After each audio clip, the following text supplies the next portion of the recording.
You're muted, Sam. Hey Barry, how goes? I'm pretty good. How are you? I'm cautiously optimistic about the house, actually. Oh, it's still sort of up in the air a bit. I finally got the seller to agree to a closing date. Uh, So if everything goes according to plan, we're going to close on Thursday, the 29th. Thursday the 20th, and you have the loan locked down? Yes, they actually agreed to the original term. They did not change the terms, although they did say if we don't close by the 31st, they're going to jack up the price. Okay, so if everybody doesn't come down with COVID, you're all going to meet with the lawyer and realtors and whatever and close it all down. It's all online. It's all online. Oh, okay. Everything's all electronic signature now. Hey, Yes. Stacy. Hi, your sale went through? Is that what I'm coming on to? No, I'm cautiously optimistic. I'm telling Barry, because they agreed to a schedule extension. So if everything goes to plan, we'll probably close on Thursday, the 29th. And they agreed to stick with the original terms and just change the date. But I was telling Barry, they threatened that if I did not close by the end of the month, they're going to jack up the price. But only if it's your fault they don't close.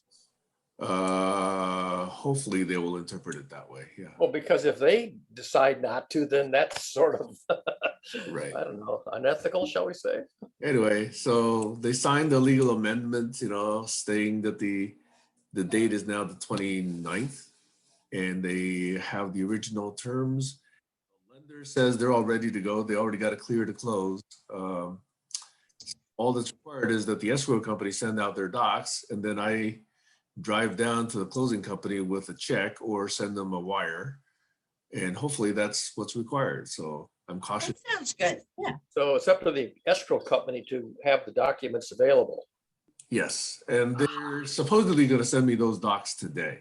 So that's what is holding things up. Anyway, that's my check-in for today.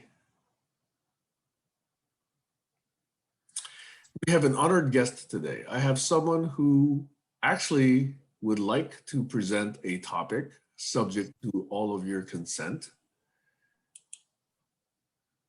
but the speaker is not here yet. So would we like any more check-ins? Who's the speaker? I might want to duck out. That's true. Yeah, our very own Donald J. Trump agreed to speak today. I don't think so. I'd be there for that. No, actually, fresh from her nationwide speaking tour from Columbus, Ohio, is our very own Kayla Che, who would like to present on Polynesian and South Pacific cultures. Super. Excellent. I thought, and she was very enthusiastic about doing so. So super duper. I'm not now, so there might be coming another person as well. Patricia Pereira, she was named that. I spoke to her a few weeks ago. We had a very interesting conversation and shared a lot of interests. So maybe she'll show up today because she sounded a little interested in what was that's awesome. on. I've seen her comment and post some, so I'm glad that she's willing to do so. Is she the one that you already told me her name, Stacy, some months ago? We actually, I had put you on a text with her. I'm going back to like 2019. Yeah, okay, that's the same. Three of us. She has That's two the last other names, day. right? She has what? Two last names, is hyphenated last name? I think so. I think so. Yeah, I think that's right. Yeah. So anyway, Sam, how did it turn out with your living situation? Well, I was recapping for our buds here. I was just saying that just this week on Tuesday, the seller agreed to extend the terms, just the date of the original contract. They're keeping the date, they're keeping all the other terms. The date is now slated for the 29th, which is Thursday. So they've agreed to close on Thursday, but they did threaten that if I don't close this month, they're going to jack up the price. The lender is already cleared to close. So I cleared all conditions and they're ready to fund on Monday, subject to getting the final details from the escrow people. And escrow people said they're going to generate that paperwork for me today. So it looks like that is allowing me to be cautiously optimistic. So thanks for asking. I Yeah. appreciate each of You'll you know by asking. Monday for sure then if that paperwork got cleared. Right, exactly. So if the paper gets to me today, I know exactly, how much to send the escrow company, and I'm going to prepare to do that Monday or Tuesday. Then, I could even do it as late as Wednesday or Thursday, but I want to do it early. Does your check have to clear for them first? Wire. No, they need a wire, so that's why the wire. If it's set one day earlier, then they actually, have them. Okay, In other words. because you have to make sure that clearing fund transfer isn't another delay. Well, a lot of the conditions were, where's the money going to come from? Show me where the money is. Make sure that there's enough there so you can actually close, so all conditions of closing. Yeah, I mean, a lot of banks tell you that funds don't become available until they legally, formally, perfectly clear. Yeah. So that's typical for checks is 5 days, unless it's a large amount. But for wires have to go through this stringent approval process. So they're instantaneous just about. That's my understanding anyway. Looks like you're gonna stay on the island. I am, like I say, cautiously optimistic.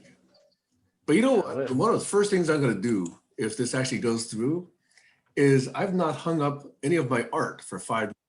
Because I know it's been a temporary situation. I've got like 20 pieces of art, some really nice stuff.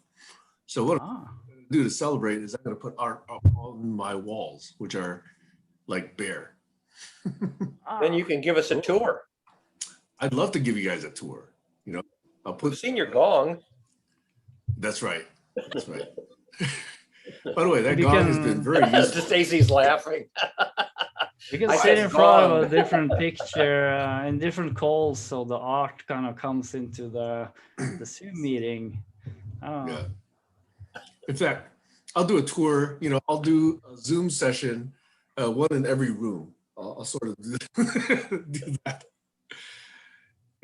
A couple of years ago, I set up a Google Mesh Wi-Fi in my house because previously I had just a simple, cheap little single Wi-Fi adapter, and it's a 2-story house, and it goes from here to there. So I set up 6 mesh points, and my Wi-Fi is now excellent. It's really, really rock solid. Pretty happy with it. So I really recommend and I'm not getting compensated for this. I really recommend Google Mesh, although I think that they're transitioning vendors or dropping that product or something, but I really recommend it.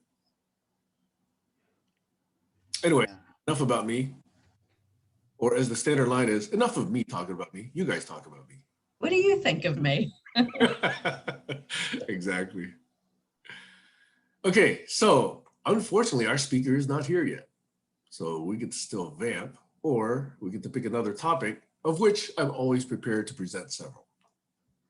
You guys like a check-in?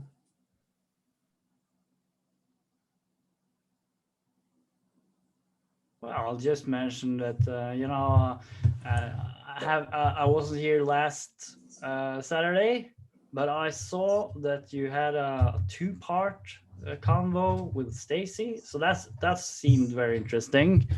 So I'm a little curious if you reached something interesting there, but I'll probably get to watch it next week. Well, Stacy, would you like to briefly recap that for Glenn and others? Yeah, Glenn, that was actually on Friday. And then the second part was on Tuesday. The Saturday barn raising, I actually wasn't here for it, but it was apparently the topic of conversation, which led to another conversation, which I asked Sam not to put, it is available to view. I asked him not to post it on the GCC page because I wasn't too proud of my behavior, because I was very upset. And so I reacted that way, but it's available if anybody wants to see it. And by the way, I commend Stacy for taking that position, because I think a lot of people would say, hey, I wasn't at my best, please don't post it. And I think that's unfortunate. because we are who we are. And it's, you know, I have many such moments myself. I've yelled at people. I've, you know, not been proud of every behavior, but it's part of who I've been, and it's part of the collective memory. So I don't feel that it necessarily needs to be hidden, so long as I, you know, try to be more who I want to be in the future, and people can see that arc of growth and that evolution path. So to me, that's how I Well, get comfortable with it myself. yes, if I can clarify that position, I'm saying it now, so anybody viewing or anybody that would want to see it, they have an idea of who I am, and they're not just seeing that one snapshot in time. So it's not a question of trying to hide who I am. It's a question of making sure that anybody viewing it has a well-rounded picture. Because I totally understand why I was upset, and I stand by that. And I also know what the timing was. You know, the call was, you know, there was a lot that would be explained if you watched it. So Yeah. And I personally am not of the opinion that I need to be even keeled at all times. I think, you know, there's a lot of reasons for feeling other emotions and other stimuli and other responses. and you're also not a woman, as somebody pointed out to me privately. They understood it's much harder to be in my position and act angry than to be in a position of a male. Hmm. Yeah, I've heard people say that. I'm sure it's true, but I never sort of considered that before. But I heard people say that for women, it's experienced differently when being emotional. That's a Acting. And I big topic right there. even worse for Black women. That's even Yeah, even worse. Like yeah, Michelle, yeah, exactly. Black woman. Yeah, it's these stereotypes. Yeah, one thing I wanted to say is I feel that one of the general misunderstandings in our culture is how complex humans are, in a sense that we're not really just one person. We have so many persons inside of us, and most of them are hidden. You know, and most of them are probably hidden for us ourselves even. But it's that's like one of the things that has occurred to me as I've grown older and gained some more experience. And the people that I know well, I sort of learn more and more how many paradoxes and how many, you know, different personas that exist inside, certainly inside of me as well. And some of those personas can be very different, like almost and sometimes even in conflict with one another.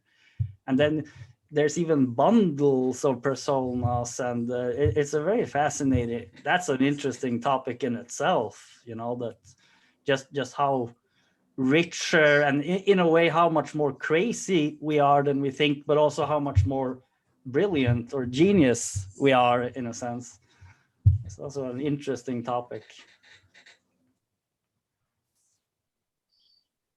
Well, note, I just saw a text from Kayla saying that she would be more comfortable doing the presentation next weekend rather than this weekend. So we dynamically changed plans, which dynamically changed about 10 minutes ago. You know, I really like this topic. I don't know if it's appropriate to talk about right now, Stacy, because you're the only woman, but I really do want to I can do it. point to talk about, you know, whether women feel free to express their anger. Because I know that I have some reaction to that, you know, myself, when I see women, particularly women that I'm close to, get angry. Well, can I just rephrase that a little bit? Because it's not that I don't feel free to express my anger. I do.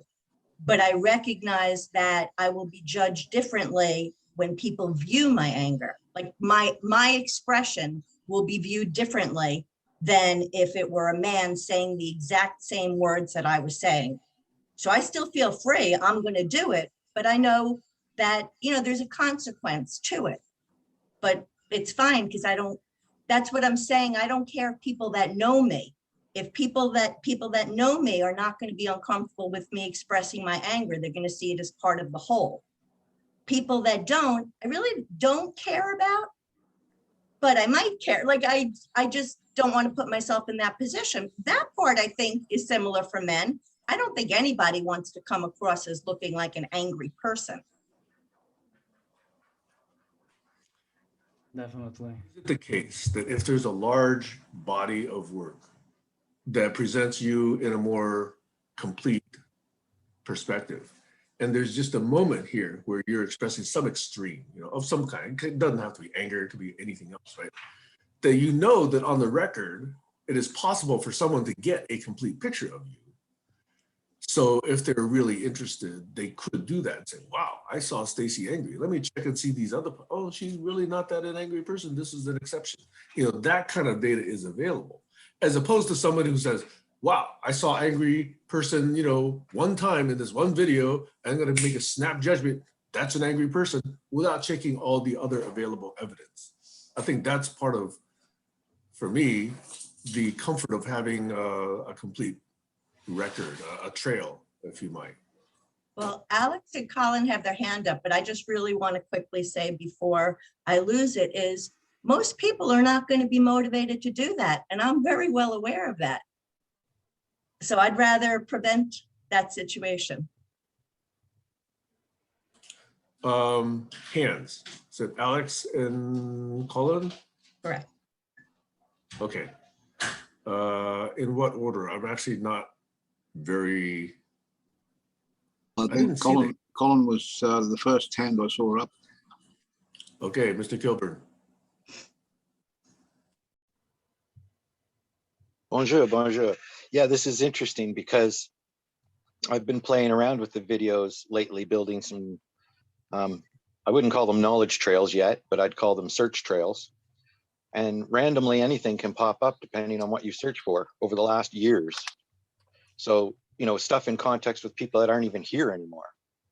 In fact, I just got done watching people talking about Bebe's interesting efforts into a book, and Glenn and Norwegian heroines and heroes and they were Tammy, and they were all excited about it. They're going to do this stuff, and Doug was going to read all of her work and be a springboard for Bebe's work, or Debbie's work.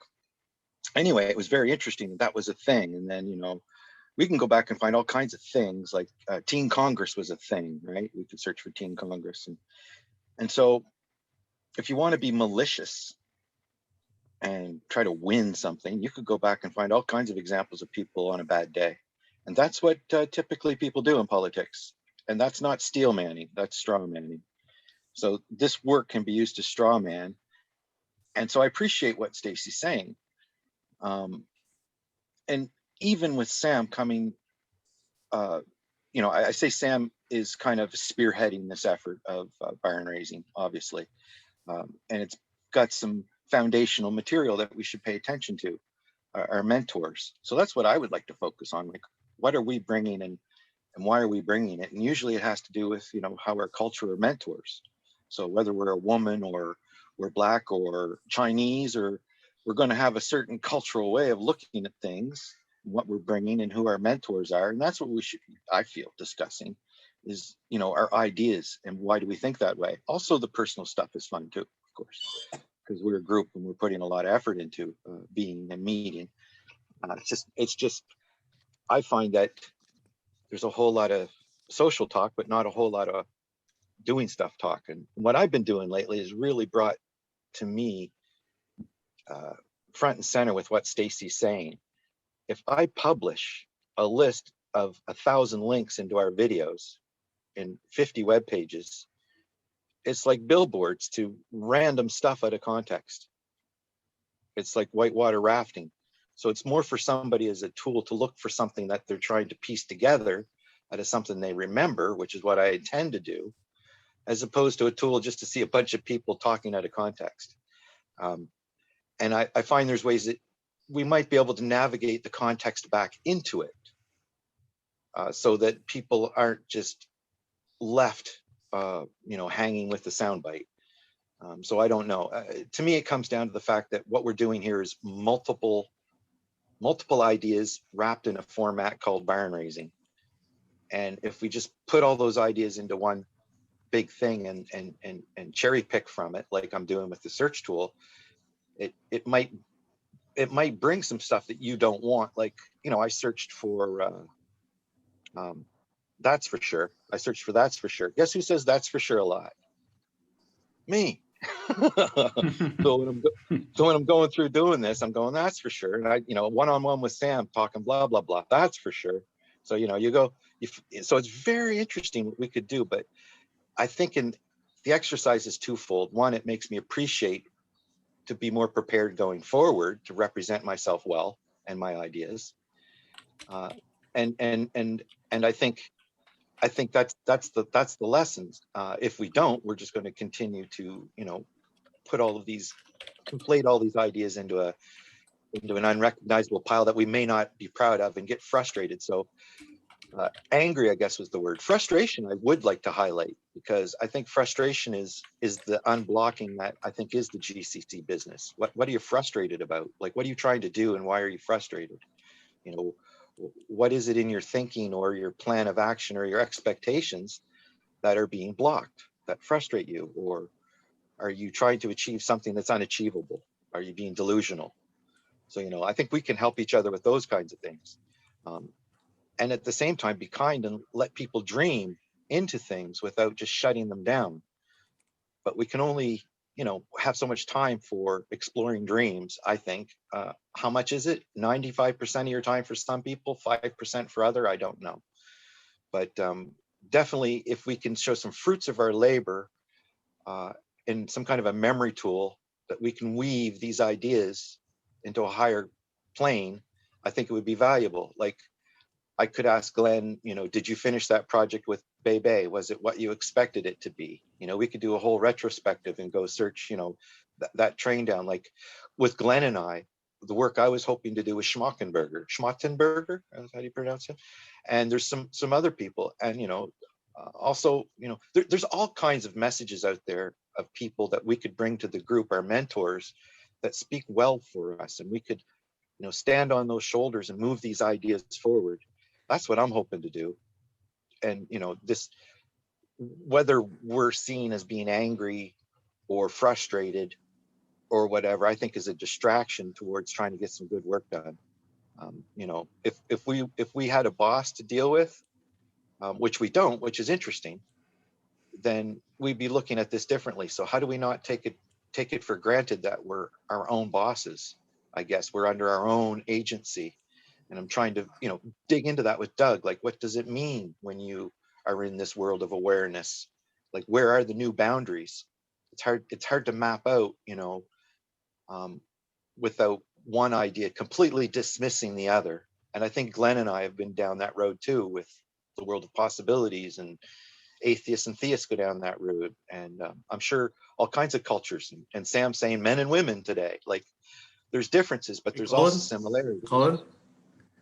Yeah. May I'm I done. observe that you were pretty much on point for like 60%, and then you started like free associating? It seemed to me that No, that's true. That's keep the absolutely true. context. Yeah. So I said what I had to say, and I should keep it short and respect people's time. Thank you, Sam. Thank you for at least letting me give you that feedback. I think Alex was next. Yeah, I was interested in watching Stacey in the replay, because if something triggered a reaction, then digging into what triggered that was where the meat is. And so, yes, that'd be interesting. And I was thinking about what Colin said, and if you are part of the action, part of the collaboration, working with others in a team environment, following the guidelines and the traditions, you'd show up with the camera. You'd be willing to let the group see your face and when you're talking to us, and not hide away with some excuse. Over. So I wanted to say something, but Glenn, I think you also had your finger up. Yeah, it's it brings a lot to mind. Because I remember there was once right after Colin created this search tool where we just tested it a little bit and tried the sentence, may I interrupt? And he searched and found several places in the archives. And that was very fascinating. So then and also now, I'm thinking, what if we could have a session where we find some word or some expression? That's kind of the challenge here, to find something that's interesting. And then we can go through and use this tool, because I really think that this is one of the big gifts to the GCC, this tool that Colin created, and it would be a pity if we didn't use it. And could be really interesting if we have a session where we have one, maybe several such keywords. I have to find something good. And then we just sit here together. We just look at the different scenes where things have been said. So it becomes really this meta awareness. It's right up the alley of meta communication, which sometimes I'm almost wondering if the barn racing should be named meta communication, because I feel that is like a very big topic here. And so yeah, that was one thing that came to mind. I think that would be very interesting. If I could interrupt just a second, Yeah. that meta communication to me also rings, and I call it understanding, right? Yeah, but one thing I also wanted to mention there is that it's been my experience for let me just take another example. Is some days when I have the day off, I get up in the morning and I don't have any specific plan. Sometimes the day tends to just sort of wither away into a little bit of this, a little bit of that. And I've noticed in these conversations, if we don't have a topic or some kind of focus, it tends to go into some kind of a vague meta communication space. And I am convinced that there's a lot of frustration and anger that gets triggered unnecessarily just from that alone, this feeling that we're just sort of going around in circles. So I think it would be very advantageous to be a little bit more focused in that sense of testing out a certain experiment or a certain theme for a given conversation. So that's one suggestion, to use this tool, because it's a very valuable tool. It's one of the big gifts to the GCC community that Colin created there. And we should really see that as what it is. It's a really, really valuable thing. And also, since you mentioned Schmachtenberger, he had a very interesting dialogue with Brett Weinstein, 3 hours, and I took a lot of notes from that dialogue. I listened to it 4 times, and I think there's pretty good, those notes. They're all in Sulip. There's a couple of questions there as well, which emerged during that conversation. It's very big, important questions. The kind of questions that if we could find a good answer to those questions, then that could really be an approach to global challenges. So one thing which is possible for anyone here if they want to, is to go into Sulip and then find that place and just see if you can propose some answers or some directions or to those questions. I mean, that could also be a collaborative project. And And I said this before, I'll say it again. I think that if we could just focus a little bit more on the really interesting stuff, there's a lot of unnecessary drama and frustration that will just fall away. And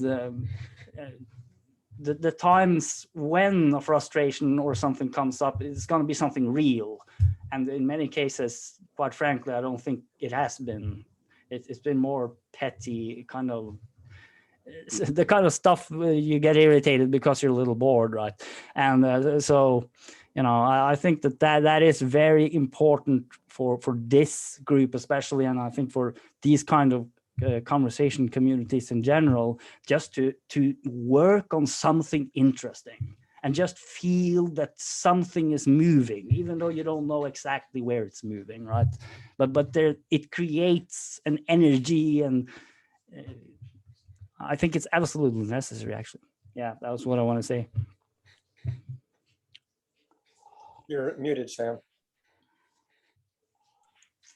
Barry, I know your hand is up, but I believe I was next. If that's Yeah, go ahead. all right. So in reverse chronological order, I'm trying to respond. Okay. Glenn, I'm glad you did that, because to me, this is a very good segue into one of the things that I was going to bring up today, which is this rumination that I've been going through, and many people have been part of it, around changing the format of barn raising. Okay. And so I have some thoughts there, but let me pick up on that one after I get through some other responses to what has been said. This whole idea of the search tool is really something I want to commend Colin for putting a bunch of time into, because even though there are other search tools, his works really nicely because you can actually just click on a particular phrase at a particular segment, and it goes right to that video, and you can actually listen and view it right then and there, which is the whole idea behind reuse of this entire corpus of videos, right? And in fact, it's a step towards what Frode and I were calling time browser, but now Colin's made it a bit real. So Colin, I really appreciate that. I actually am really looking forward to when that tool can be made available for anyone to do. Right now, I believe we still have to give you those search terms, right? And then you type them in and you send us the results. And then we open them up in the browser, and then we click on something, and then we actually go to YouTube. So I actually am looking forward to, if this is in your plans, you making it available at some URL, whatever, colon code. That would be awesome. Or whatever, yeah. Right? So that we could all play around with it and see what comes up. The next idea behind that is, I was saying, Glenn, you were also saying, what if we did this, but we pick a term, perhaps one of the terms that's in the dictionary, the Dictopedia. Perhaps it's a term that's controversial, has a lot of different nuances, right? Like agreement, right? That agreement has been hanging around us for like 4 years on this, right? Shaking his head. But anyway, it would actually bring up a lot of instances where that term has been used. And then it gets, the random banter you're talking about. Oh, I like this part of it. I don't like that word. I'd rather use a different word. I'd rather use MOU, MOM, whatever it is. I remember a lot of those conversations. So I do think that if we are actually able to use that search term and actually direct our conversation using it, and then direct some activity towards some artifact, some group memory, like the Dictopedia or whatever else, even a blog entry that you want to write, that I think begins to really take advantage of all of this record for derivative works, which is what I've been hoping to see, and is now, being shown is possible. So I'm really excited about that. The next thing I want to bring up is this whole idea of learning. I think it was a Stacy comment about this. Having these videos available means that other people can make observations. And if you're willing, you can actually get that feedback from others. If the record is, let's say, not shared or hidden or struck or evicted from our memory, then it's not available for such examination and that possible feedback. So I just think that, this possibility for feedback is, to me, one very crucial channel for reflection and possibly learning and possibly growth. So that's really the fundamental reason I have a strong conviction in keeping the record of what happened, regardless of whether it was meandering or regardless of whether it was good, regardless of whether it was hostile, regardless of whether it was genteel. All of that is part of the actual history. And if we can actually see the arc through many, many, many such videos of a person's growth or a topic's growth or a particular format's growth, I think that's educational. So I really want to reemphasize, my belief in having this. I don't at all dismiss the notion that some of this can be misused or even abused, right?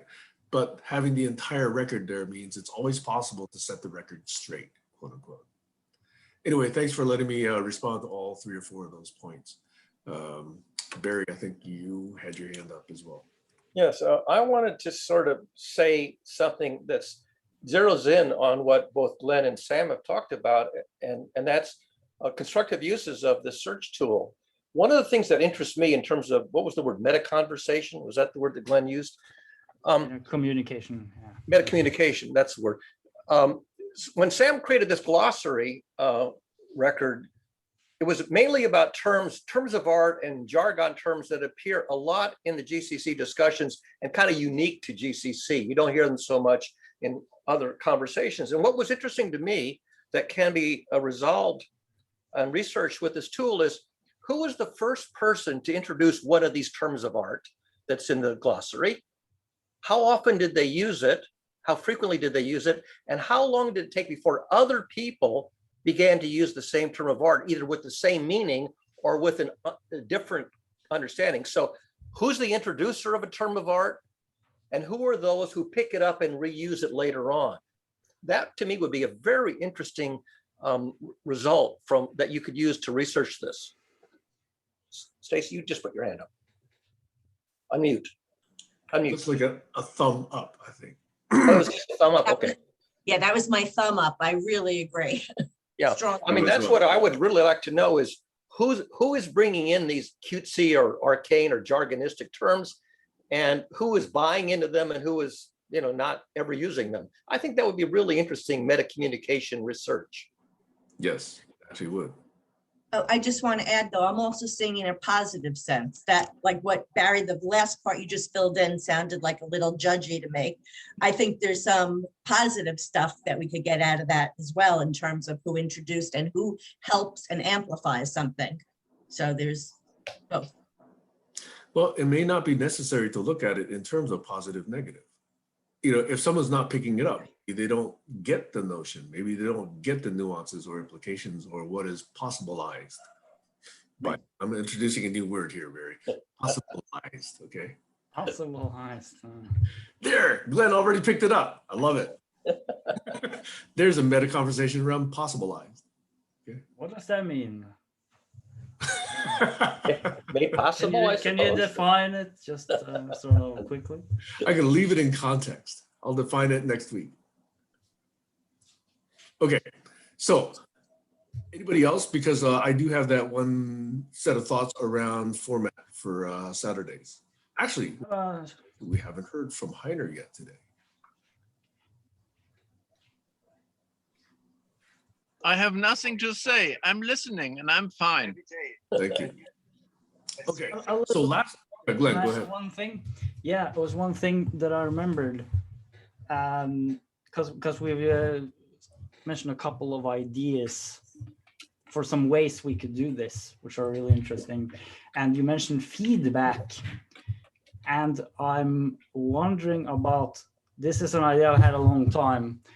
I call it possible interesting alternatives.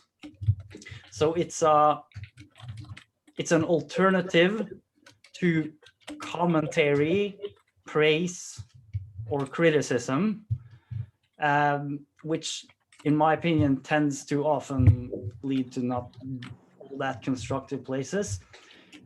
So the idea is we listen to a segment of a conversation, somebody has said something, and then the form of feedback that could be offered is in the form of possible interesting alternatives, in the sense of if we imagine a possible universe where that person is in the same position, what could they alternatively have said? How could they have alternatively formulated what they said? And if we can do that the right way, we can do it without any judgment.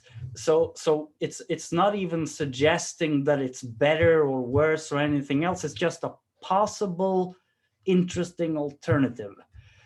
I was also considering possible improvement, but even that is a little shaky. So I prefer the neutral term, interesting possible alternatives, as almost a paradigm for giving feedback in these sort of conversations. And it could be in writing, it could be in speaking. I did it once. There was a little exchange between Colin and Doug, and I imagined what Doug could have said alternatively. And I found that very, very interesting. Suddenly it just came alive in a way. Yeah, that was the idea. I remember that. If I may, did you actually propose that to Doug, and did he react to it? Yeah, I wrote it in the Facebook thread, and he did react a little bit, but he didn't say that much. But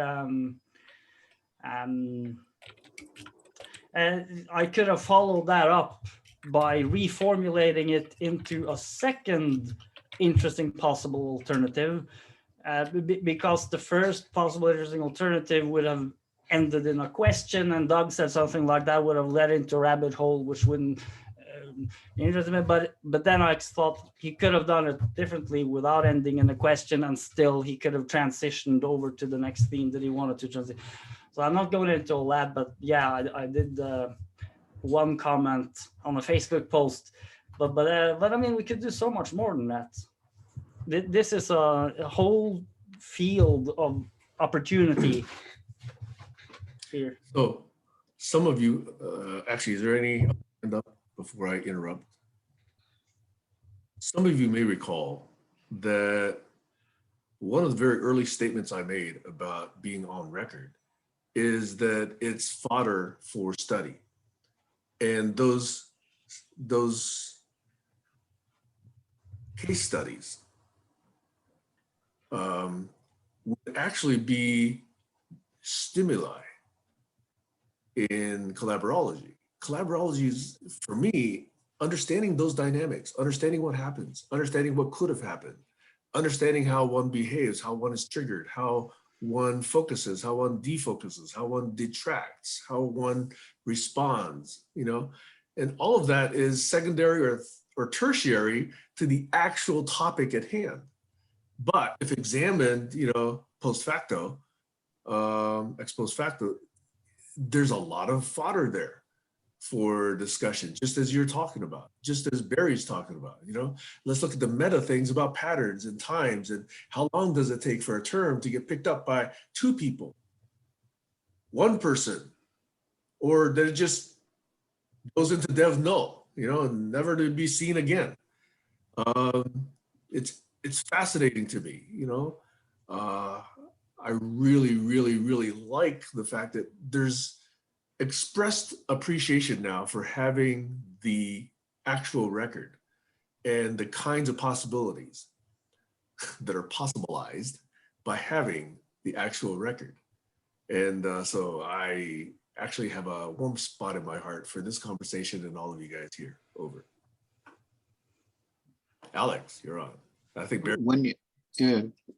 When you have a group communicating in the cloud environment, there's nothing the bots can do to limit what other people can see or link to, because it's in the cloud. If you have a wired network that's not using Wi-Fi, then they can always be intercepted by bots and controllers and blacklists and filtered, by search engines and bots and all that sort of shit. But in the cloud computing environment, you can have a network that is not is free to be seen by anyone. It can't be controlled by somebody with a bot trying to block links or disable connections. Because I've often received links from Sam to these videos that are listed as private, and they won't open. They'll turn up in my inbox or my chat box, but they won't open when I click on them. There's something in the system intervening and disabling that link. Some kind of intervention bot.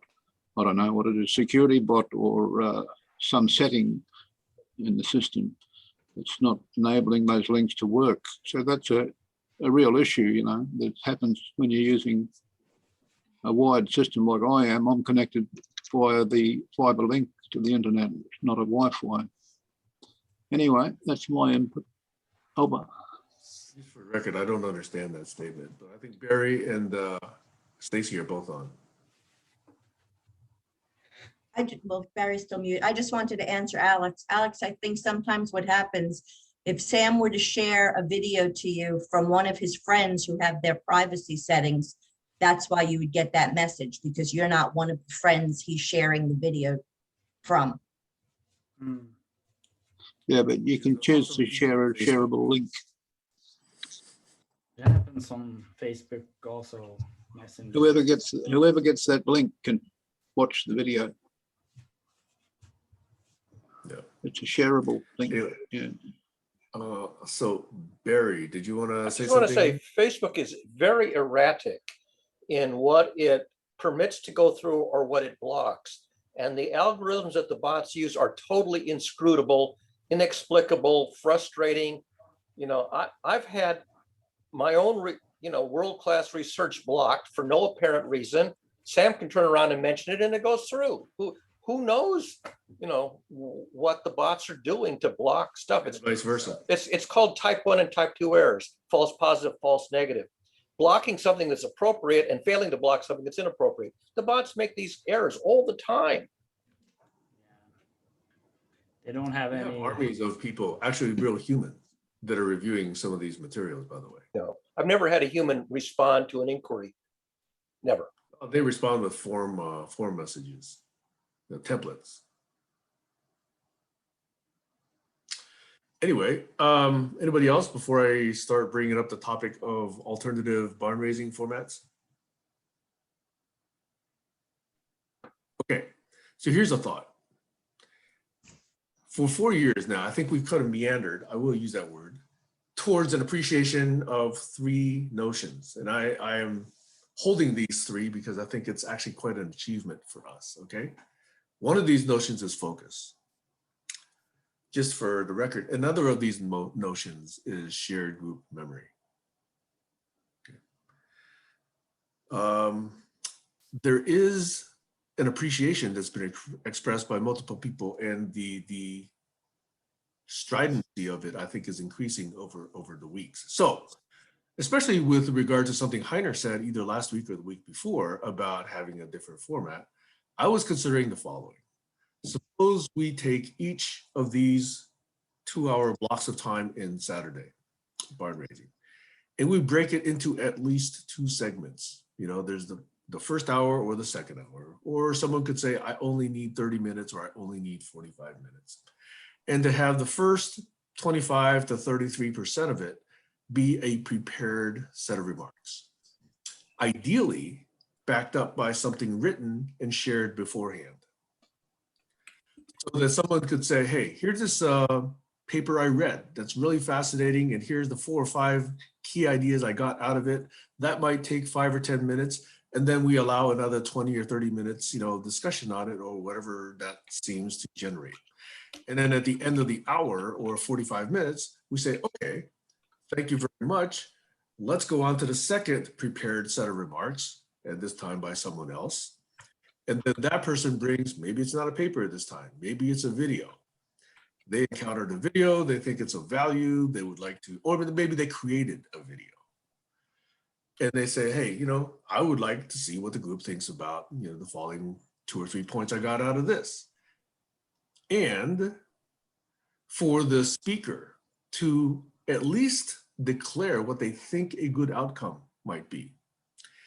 if, for example, Stacy last Friday, because I think a good outcome could be that we actually have at least one agreement about behavior that we more or less all agree to, and we can actually share it, send it out, okay? I think that would be a clear direction that that person bringing the topic could set for everyone, and everyone could see, okay, I think I understand where the conversation is being driven, okay? And if there is none, then I would maybe challenge, I would challenge you to think, okay, so why are you bringing this topic? Okay, so in other words, you can't state what you think is a good outcome. Now, keep in mind, that's from your perspective, right? But it's a valid perspective. People hearing that might say a meta conversation around the objective. I don't think that's a good objective. I think this would be a better objective. Now, if we get side railed into those kind of conversations, it's going to get people frustrated again. So I'm just suggesting as an experiment that we have some preparation, some presentation, some declaration of desired outcome, and then some discussion. So just those 4 elements, very loosely, I'm proposing that we experiment with that. And so I'm open to feedback on that. Now, for me, a good outcome of this is either a yes or a no, or a modified format. So just to follow my own guidelines, that to me would be my expected outcome of that particular topic. And I would think maybe 20 or 30 minutes would probably do it, but I'm probably underestimating. Okay, so that's the end of my prepared notes. I didn't actually write it up. So that's my my inadequate presentation of this particular format this time. But I'm bringing it to see whether we want to adopt it for future sessions. I'm not saying it has to be the only session, but perhaps we experiment with this and tweak it, and you know, maybe allow others to be full-on presentations or complete meanderings. But this is just one possible format I'm bringing for consideration. Over. Stacy's got her hand up. So my only concern is who would actually take the 20 minutes to prepare their presentation before they came. I love that question, because I think if you're not going to do it, then you don't really care enough about it. That's a very pokey way to state it.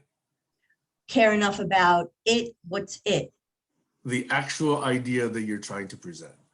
So in other words, let's say I ran across a word in Dictopedia. Maybe it's a word I haven't seen before. Maybe it's a word that Barry just put in yesterday. So all I want to do is point to that word and have a set of remarks about why I think it's a worthwhile topic. I know Barry's been quite busy putting terms in Dictopedia, okay? Probably busier than all the rest of us combined. But I would think that it's a word, if I thought it was important, I would say, here's why I think it's important, okay? At least have a bullet list. Here's what I think it implies. Here's what I'd like to discuss about it. Here's why I think it ought to be adopted, or here's why I think, you know, a revision of it ought to be made. That in itself could be a possible topic. It doesn't have to be huge. I'm just asking for some deliberation about it be done prior to bringing it, because that assists us in creating that focus that I think all the rest of us have been saying we want. And if things are just, you know, stream of consciousness, it goes from topic A to topic B to topic C, topic D, we all know what that feels like. And I'm trying to say, how can we, you know, further focus it so that we get the focus that we've all been saying we want. Over. Okay, so the presentation doesn't have to be 20 minutes. It could be a shorter presentation. It's just okay. That's better. Thank you. That 20 was just exemplary. Okay. But yeah. So when I heard you say this now,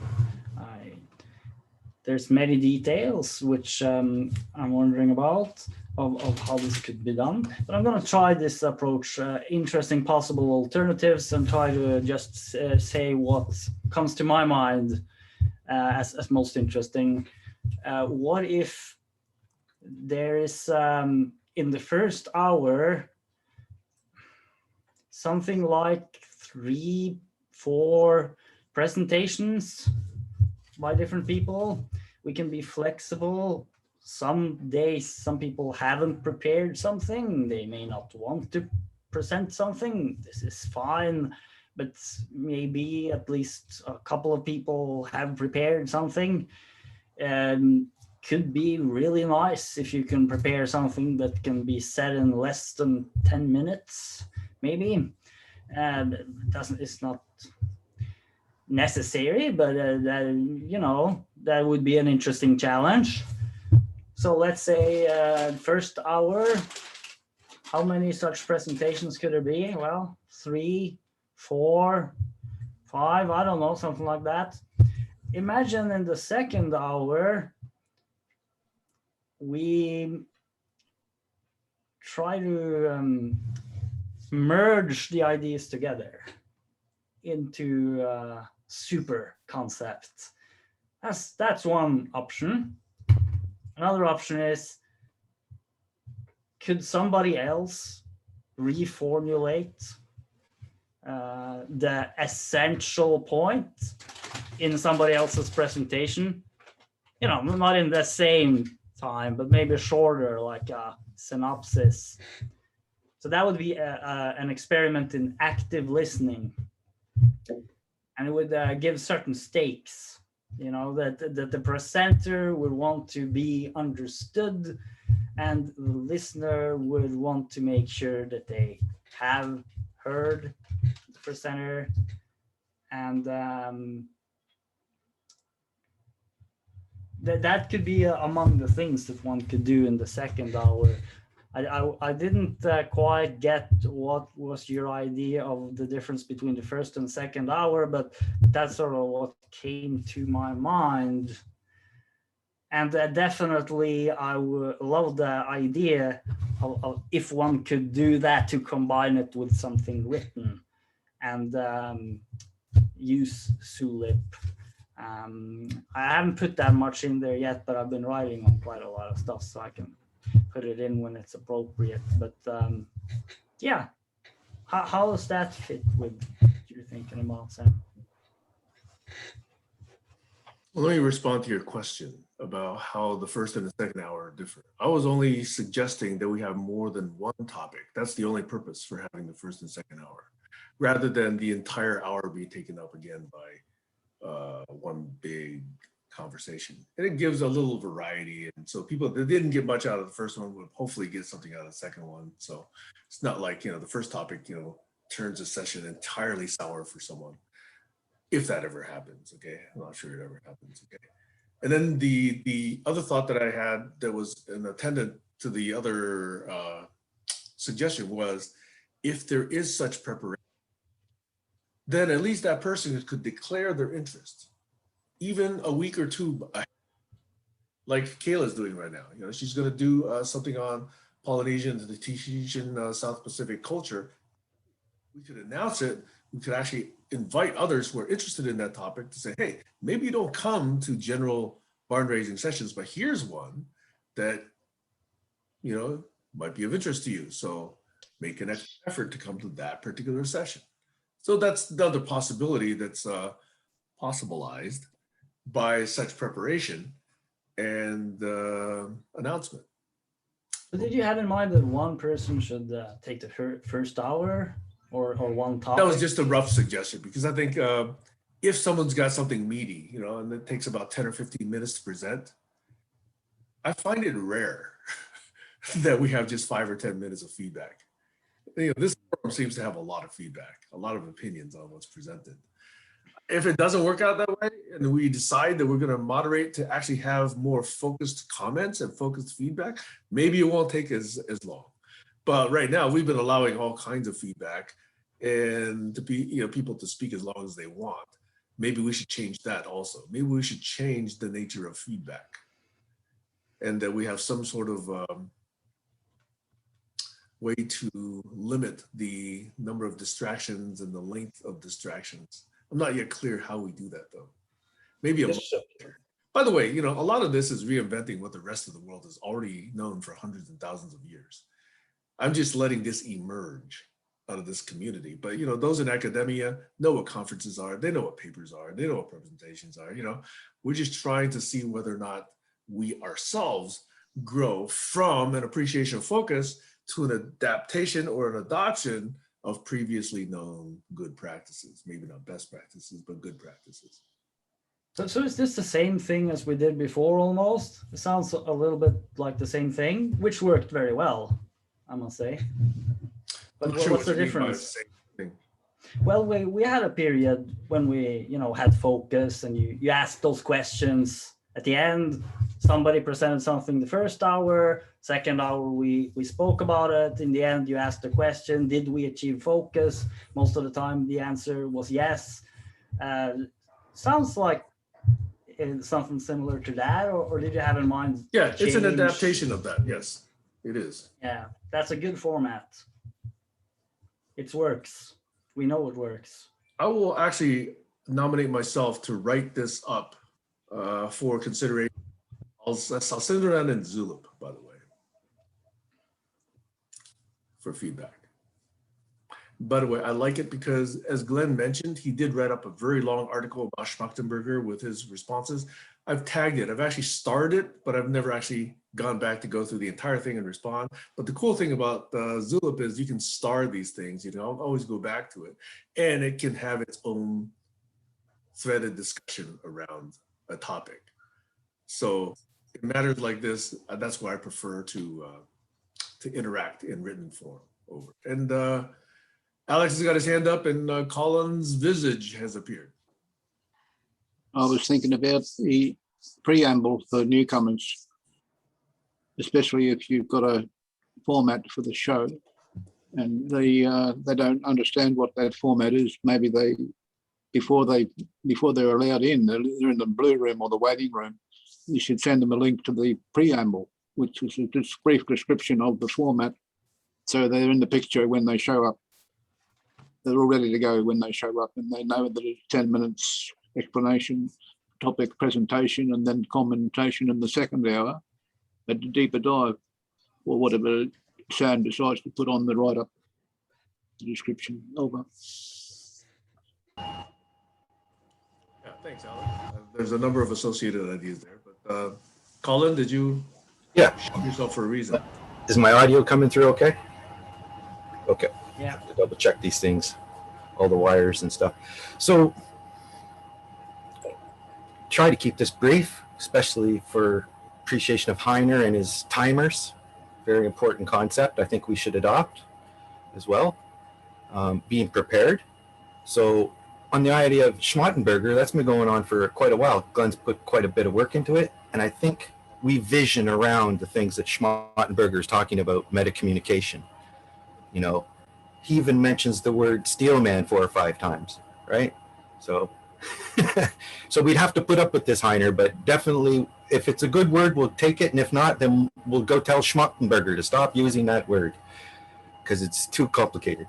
But, you know, the point is Glenn's put a lot of work into this. So I see him as maybe being the focus for that show, taking us through the work he's done and bringing up the questions that he's suggesting that we should have answered on Zulip already. Like, I put all this work into this. People said they were interested.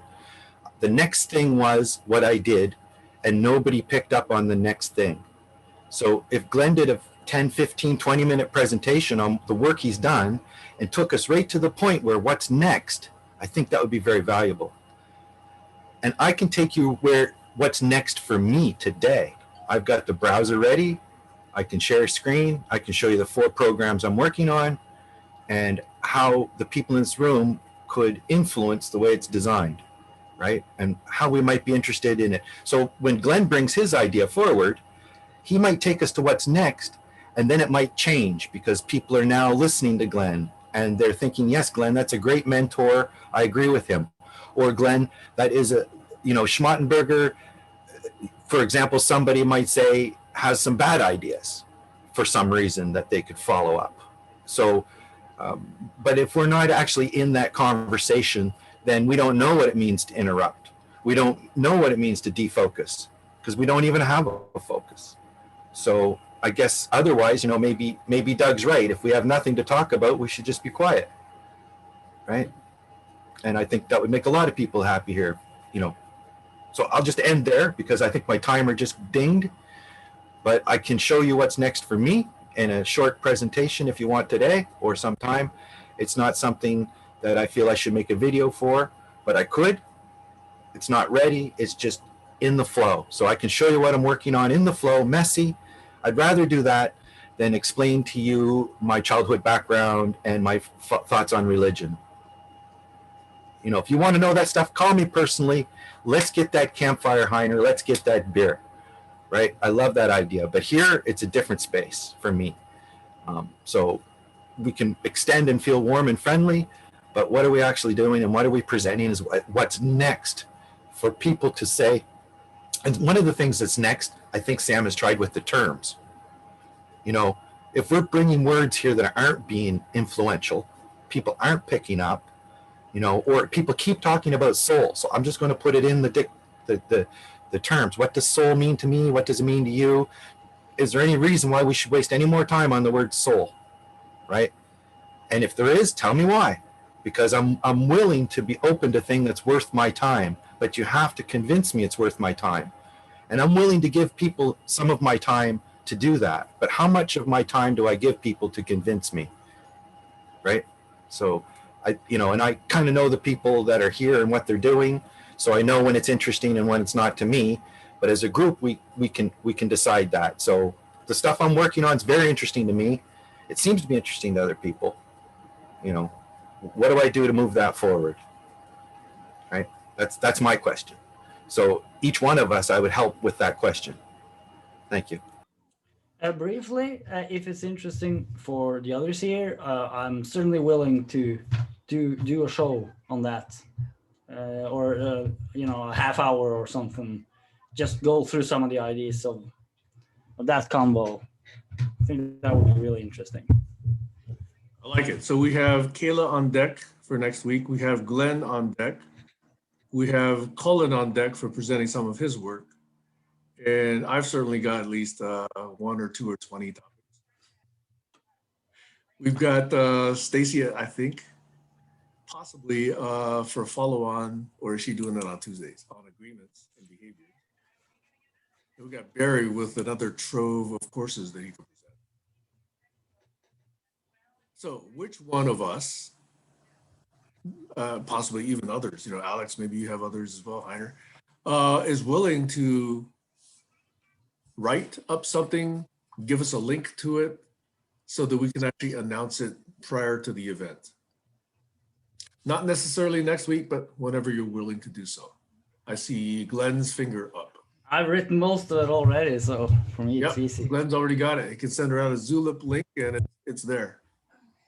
And I've written the program, and you know, I'm thinking for my checkouts, I'd like to do a 5 or 10 minute checkout and maybe not take part in other conversations and ask people if I'm willing to save up my time, whatever that fair amount of time would be, if it's 10 minutes, and at the end do a checkout where we've all picked a word that we want to search for, and we can just kind of go through a screen share of me going through the tool showing you how that works. I would like to do that for a checkout. So if we could decide on a word we'd like to see for my checkout, we could do that. And that way we could just use the tool in the flow instead of making it a big deal. It's just let the tool show its worth in the flow. Like, we don't spend a lot of time thinking about Zoom, but it's extremely powerful what we're doing here. And I actually do spend time thinking about Zoom and how come we can't record Sundays and get it shared between this group. Like, we just haven't thought about it. Hosting, recording to the cloud is not free. So Barry has a OBS connection and probably a better internet. I would say Barry would be my go-to person to trust to help us save those memories. It's from who's in the room today. Unless anybody else has online storage, I could do it, but I don't have that great of an internet connection, and it cuts in and out, and it's just, I don't, you know, I can save some things. I'd like to chop gems, but I don't know if I can support recording the whole show. So thank you. Just a little comment from me. Does it come across to anyone else that Colin's mic might have the sensitivity up way too high? I'm wondering if it would sound better, at least to me, if you turn down the sensitivity of your mic, slightly. I'm Yeah. wondering whether Yes, it's hot. something here. Colin's mic is hot. Yeah. Yeah, Okay, sorry, well, is that better? And Sam, yours has That is better. dropouts. I don't know if it's your audio or if it's your internet, but you get dropouts, like you lose a word or two, just in and out. Mine? Yeah. yeah, a little bit. Yeah. But I'm in a different location now. I'm actually not at home right Yeah. now. it's find hard it to better say today. if it's the Wi-Fi or if it's the audio, but there are dropouts. Colin's mic I'm was using a pretty very good. different device right now. Sorry. Anyway, yeah, Glenn, you're on. Yeah, just Colin's mic was pretty good. It was just a little too hot, maybe. Yeah. Yeah, and I'm speaking loud too because I tend to, I could speak lower. I could be more gentle. Now it's perfect. Yeah, let's Yeah. be gentle. Gentle. Let's be gentle, people. Go gentle into that barn raising. Have you got a fan on the same desk as the microphone? That's what it sounds like. Me? Yeah, Colin. Colin sounds like he's got a desk fan on the same desk as the microphone. So the feedback sounds coming through the desk and into the Good microphone. call. The fan is now off. Is that better again? It's a high sensitivity mic. There's no question. It's not real expensive, but it sure does work. It Yes, still but- sounds like there's kind of a spinning going on. It's like you're in the machine room or Or a something like whine. machinery in the back, but it sounds Why? kind of cool too. So Okay. Is was the the- washing machine on the spin cycle? Do I have to turn off all my robots? Thank you. now it was gone. Yeah. Yeah, now it's gone. I'll have a Okay, minute so of silence. is that enough conversation around the format? I have a second topic I'd like to bring up. Bring it. Yeah, bring Okay. it on.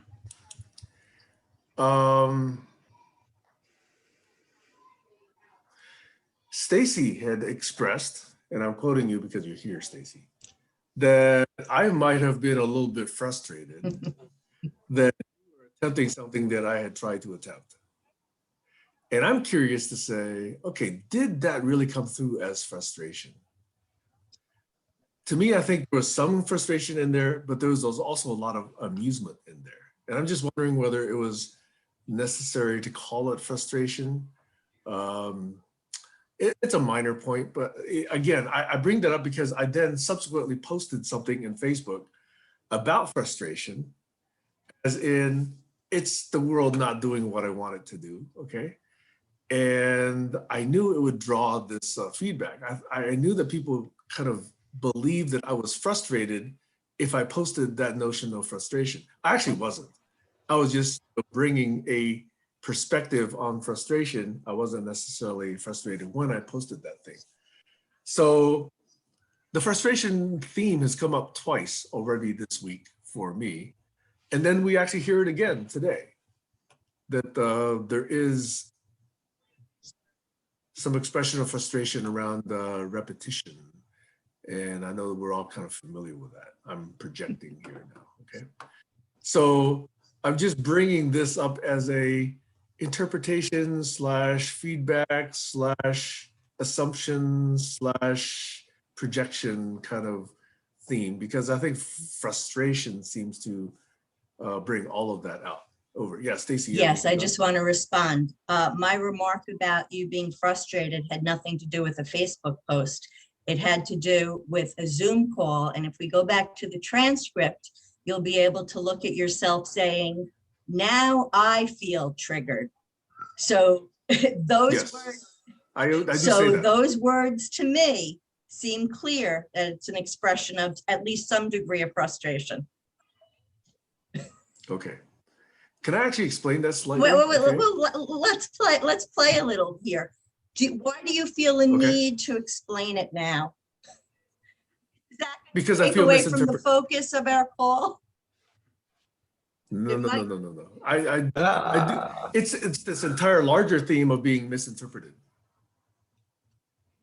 I'm Amen. curious- amen. curious to hear this about. Where's the context? Yeah. I think you need to give us some context, Sam. Okay, so the comment I was about to make to Stacy's last comment was, when I say I am triggered, is really a signal that's trying to say, it's a little bit of virtue signaling, okay? It's trying to say, I'm a little bit aware that I'm triggered.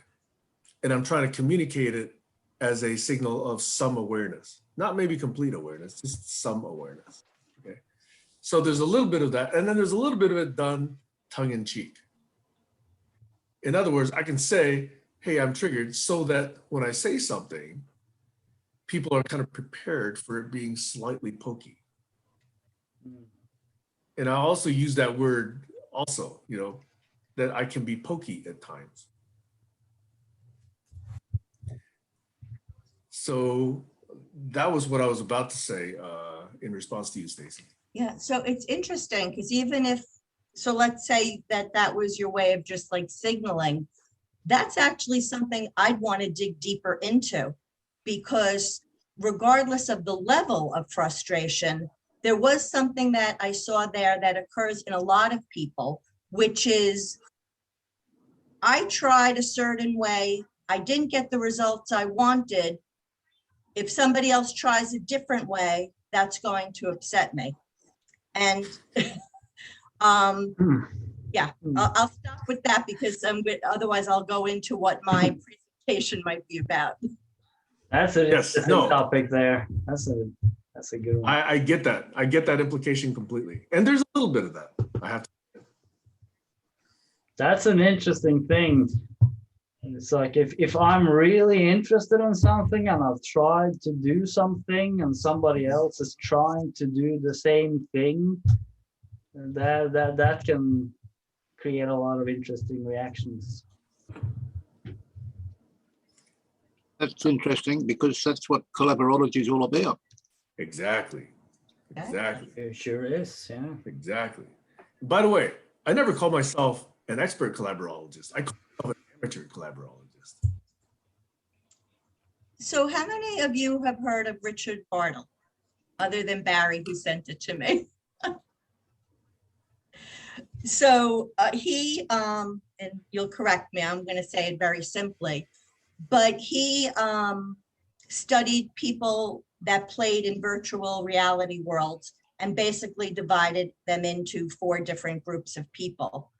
And hearts, clubs, diamonds, and spades. And the reason that's important is because I think 80% of the players played with heart. And most of the experiments that I try to do is looking for a way to get that 80% engaged. So I feel that sometimes that turns off people like Sam or Colin, who aren't part, I mean, we're all part of, we all have fit into more than one of those categories, but predominantly we favor one, you know, one or the other. And so I think for that reason, maybe Colin didn't appreciate what I was trying to do in my Friday experiment, which is to offer something to those players that would fall into the hearts category. Like even Sam, you mentioned earlier, this group has an inordinate amount of discussion part. That tells me that, you know, these are people, you know, we're coming here and we do come faithfully. We do want to be here.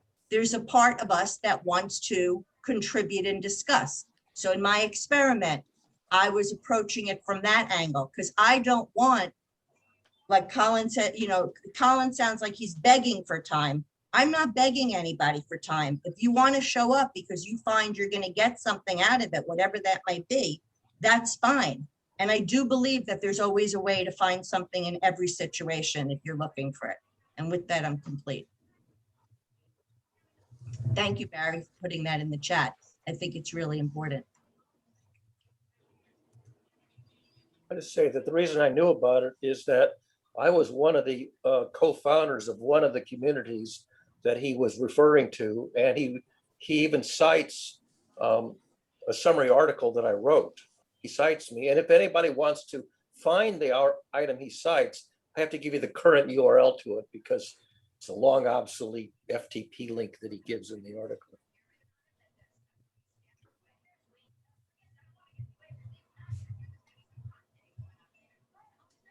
Here it says killers, achievers, explorers, socializers.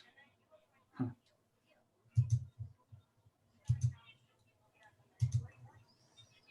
In that article. Yeah, you're reading from Bartle's article. Yeah. Is that related to those hearts? Yeah, he cards? basically uses the suits of the card deck as the labels for the 4 categories of participants. Killers? Are there really killers that come here? 1%.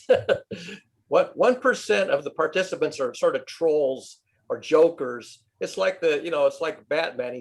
He's always got to have somebody in the Gotham City who's the Joker, the Riddler, the Penguin, the antagonist. There's always going to be one Joker in the crowd that's the troll that just tears everything down and deals Batman a fit. The organizer deals him a fit. Well, think about the people that have come onto our Zoom calls with pornography or just like come in laughing. Those would be that 1% right there. Yeah. Killers, that's kind of dramatic to call them that. But we've seen it. I mean, in 35 years of being on social networks and their precursors, we've seen people come in with these trolling attitudes, these jokers, and they come in and they're in for the laughs, and they introduce something that's very disruptive. It happens. There's lots of famous examples of it in literature, going back to the mid 1980s. Does that happen in Zoom calls though? Yeah. Oh yeah. Yeah. Does it happen if people really pay attention to what they say, or? It happens if you have an open door policy. If anybody can come in and doesn't have to go through any moderation to get the floor, then it'll happen. Yep. And even if you give them the floor for example, on call-in shows on the radio, they have a screener who takes the call and agrees that this person can go on the air. And every once in a while, a person goes on the air and they talk about something other than what they had said, and they have to cut them off because it's inappropriate. It happens even on national radio. It's happened. But that sounds like somebody has an agenda or something that they want to get out. Exactly. Listen to the American call-in radio show, and if you listen for about a year, you'll catch 1 or 2 episodes where they didn't screen somebody adequately who snuck in. There's a particular radio personality whose audience specializes in this kind of behavior. Alex Jones. Other shows. Is it Alex Jones or somebody else? Even before Alex Jones. For Alex Jones. Rush I'm gonna Limbaugh. mention him because I don't want to serve his purpose, but he's a radio personality out of New York for decades. Howard Stern. Ah, damn it. You mentioned his name. But to the other, what I want to say though, is if you take out the killers and you look at the 3 remaining categories, for me, collaborology, what I'm interested in is to make sure there are 3 different approaches for each of those types. I'm trying to think of the man's name, something Burnett. He's at Stanford. He's a designer. I'll look it up. I was watching a YouTube of him earlier. Dan Burnett, he wrote a book with, I will look it up, but he talks about the design process, and he mentions how important it is to have 3 alternate possibilities, that having 3 routes just generates so many more possibilities. I'll find it and I'll magic of 3. The magic of 3, and actually he says that as well. And I'm looking at Glenn, and it reminded me, and there is a magic in 3, and yeah. Yeah, I've been using that phrase also for over 30 years. Actually, I heard recently on Lex Friedman that if you have a space where you have 2 objects that move, then you can make some simulations to predict what the state will be sometime into the future. If you have 3 objects, it becomes impossible, apparently. Yeah, that's called the three-body problem. Right, famous, goes all the way back to Lagrange, That's one right. of the first mathematicians to try to do the calculations of 3 gravitating bodies, and found that Yeah. most of the time he didn't call it chaotic, but that's what it turns out to be. It's just unpredictable, right? It's totally unpredictable. It's like simulating the solar system. That's also something they spoke about, that in a solar system, you can have the same initial conditions, but it's going to happen in all kinds of different ways, and it's totally impossible to predict it. That goes And back I'm to wondering whether that result has changed with the advent of quantum computing as well. I'm curious. There's a possibility of having an infinite number of connections between 3 items, when between 2 you've only got the binary connection. I don't. When you've got two items joined together with a line, right?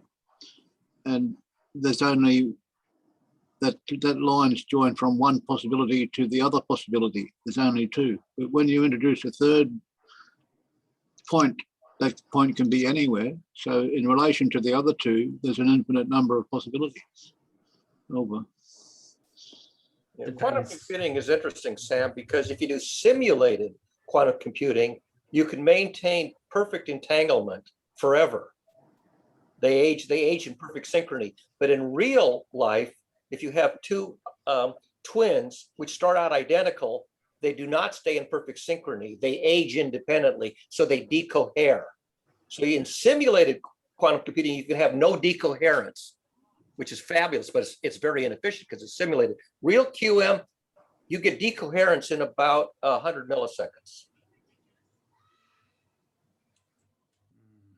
And that's unavoidable. It's unavoidable because timekeeping is local. This is Einstein. Timekeeping is not universal. Newton says the fabric of space-time is a grid, fixed grid, and time ticks at the same rate everywhere and everywhen. And under that model, you can maintain coherence indefinitely. But our cosmos ain't rigid that way. And so the twin particles age independently and they decohere. So I just would like a meta decision here. I brought up the topic of frustration in the context of misinterpretation. Yeah. And we've kind of gone on to other topics. So I'm kind of wondering whether or not we're okay with that, or whether it's still interesting to talk about being misinterpreted and having some frustration over that. The issue is what's the recovery protocol when it happens? Not that it's going to happen. What's the recovery protocol? Another good. Okay. Well, one thing I can say is that is there a protocol to even pick up if there's a misunderstanding? Because then we're back into this issue of questioning and active listening and those kind of techniques, right? And if we don't practice them, which most of the time we haven't done because it's kind of difficult to do it sometimes with many people. But there's a pretty big risk that you're going to be misinterpreted, and nobody's even going to know. And so there's a protocol for even discovering whether you've been misinterpreted. And then there's a protocol for clearing it up. Yeah. What do you think, Stacey? Well, there's different kinds of misinterpretation. So in fact, I don't think, Sam, you weren't misinterpreted in terms of your frustration and what it was about. You were misinterpreted in terms of the degree of your frustration.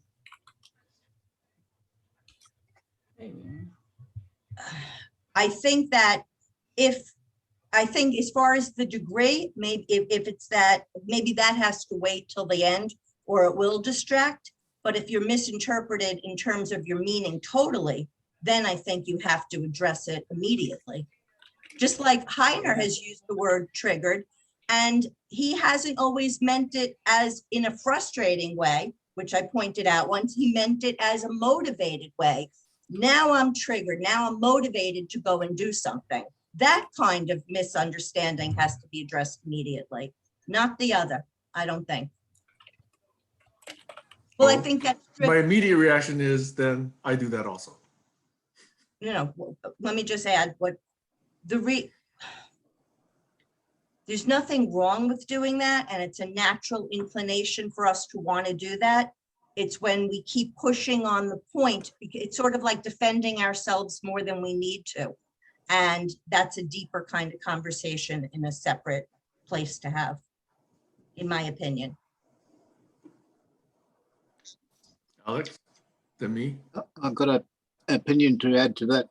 When you're having a conversation between two people, and that is the fact that if you've got a third person in the conversation, then it triangulates and it involves a whole lot more complexity than a conversation just between two, who might agree or disagree with each other, and case closed sort of thing. Whereas a third person gives you that point of opinion that's not tied to either of the other two. So it's like that yin and yang symbol, when you've got the black and the white spot in the circles. If you add a third circle into that yin and yang symbol, you've got the on and the off and this other possibility, this maybe in between, the grey area. I talk about a lot. Over. There's something about a balance that's easier to achieve with 3 units. It can easily, balance is easier somehow. Since The third agent can act as a moderator or as an accelerant or as a catalyst. And so. Or as a focuser. Sorry? Or as a focuser. Yeah, moderator focuser versus an agent that accelerates or catalyzes. It's like putting an accelerant on the flame instead of something that flames out. Or a navigator. You can say one of them's going off track with the conversation and bring them back onto focus. So that's a good navigator. Yeah. A controller, not a controller. We don't like that word control. GCC. a controller. Yeah, the complement of a controller is an observer. An observer doesn't try to control, but remarks on what's happening. Points out that the thing is going off the rails. Just simply mentions. A witness. The rails. What rails? Witness, yeah. Well, I'll give a little preview to the session about Schmalkenberger because they mentioned this is important for Schmalkenberger. Thesis, antithesis, and synthesis, right? So you've got one side, let's say one side arguing for a system that maximizes personal freedom and sovereignty. Another argues for a system that maximizes safety or security for the whole. Then there's opportunity for just a clash where they just speak past each other, which you often see between the left and the right, etc. But then if a third force comes in, there's an opportunity for a synthesis where they can take the best from that side, the best from that side, and create something that creates the best of both worlds. And I'll give you a very specific example, actually. There's a debate in the US about voting systems. One side argues that it's very important to have voting accessible to all people. The other argues it's very important to have secure voting. That's a typical example, in my opinion. It's just waiting for a synergistic satisfier. And I think that could be done by means of technology, that it should be totally possible to implement a technological solution that will make it easy for all citizens to vote and make it totally secure. So you know that that vote comes from that person. There's no possibility of cheating. And obviously in the US discussion between the Republicans and Democrats, that third force seems to be lacking. as far as I can tell, or at least very weak. Go ahead, Either Sam, me? you can go first. I think Stacy put her hand up and then Sam. Do you want to go first, Sam? I was just responding to Barry, was it, or Glenn? That's the power or the promise of distributed ledger, i.e. Blockchain. the Ethereum, Yeah. or what's monetized as Bitcoin. Over. I will withdraw my I'm going to hold my comment. There's a possibility of using blockchain without Bitcoin. Yes. Using blockchain as a method of communication and unity without the monetarization of cryptocurrencies. That's how it first evolved, is my understanding. All right.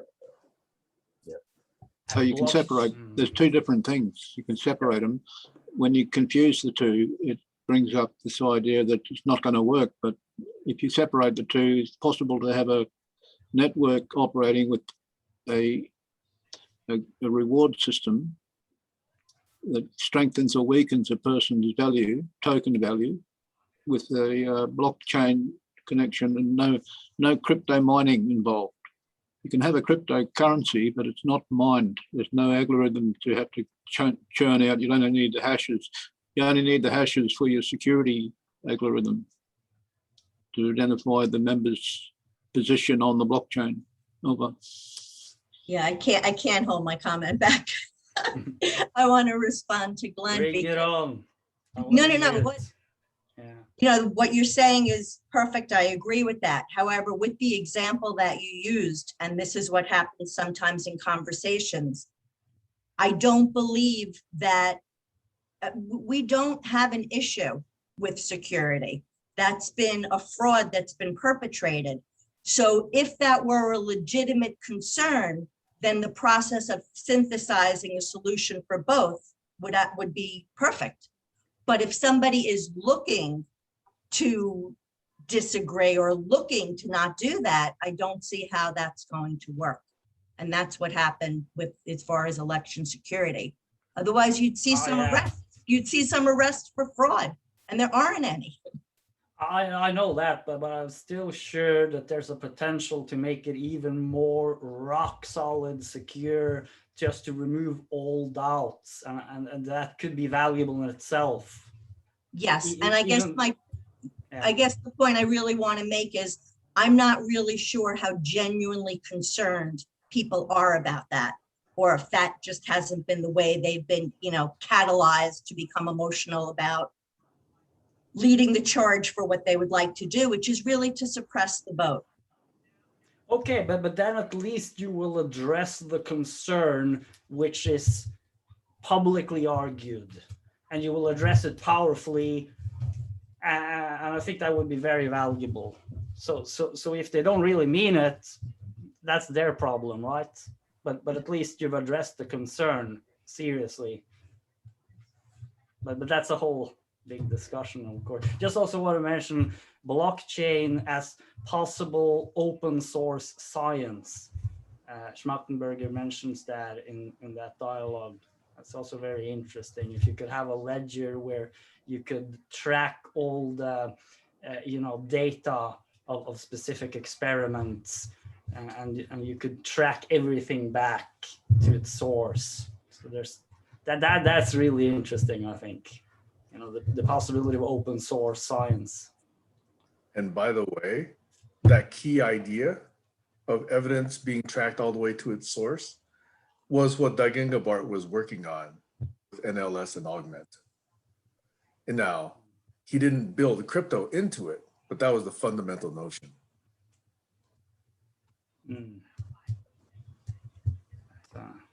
So it's a beautiful idea. Because that, coupled with transparency, does a lot to get rid of fake news, alternative facts, disingenuity, the misrepresentation of motives. Does a lot for that. That kind of ties in with what you mentioned about these calls too, right? That if we have a record of this conversation that is incorruptible, we have the record. I think this was a little bit what Alex was pointing to earlier too. If we have a record that's incorruptible, if somebody then chooses to misrepresent, we can just point to the record. Yes, And I can say, I can see what you're saying, that's right. but you're missing the context. And if you're interested, here it is. And if you're not interested, then I'm not going to take your view that seriously, right? Right. And may I also add to that, it doesn't work with people who don't respect truth. It works with people who respect truth. There's a whole contingent of people who don't give a whit about truth. They only care about power. Yeah. They abuse facts, they abuse the media, they abuse their voice, they abuse their budgets, they abuse their commercial power in favor of power, not for truth. But I think I'm not so sure about that. transparency and truth in order to combat that. Can I just question that a little bit? Don't you think that most people on some level deeply care about truth? Yes, but only with those they trust. Yeah, exactly. I think that's because there's something about a certain context where there isn't that trust. I think many people just don't feel that it's possible to even approach truth, right?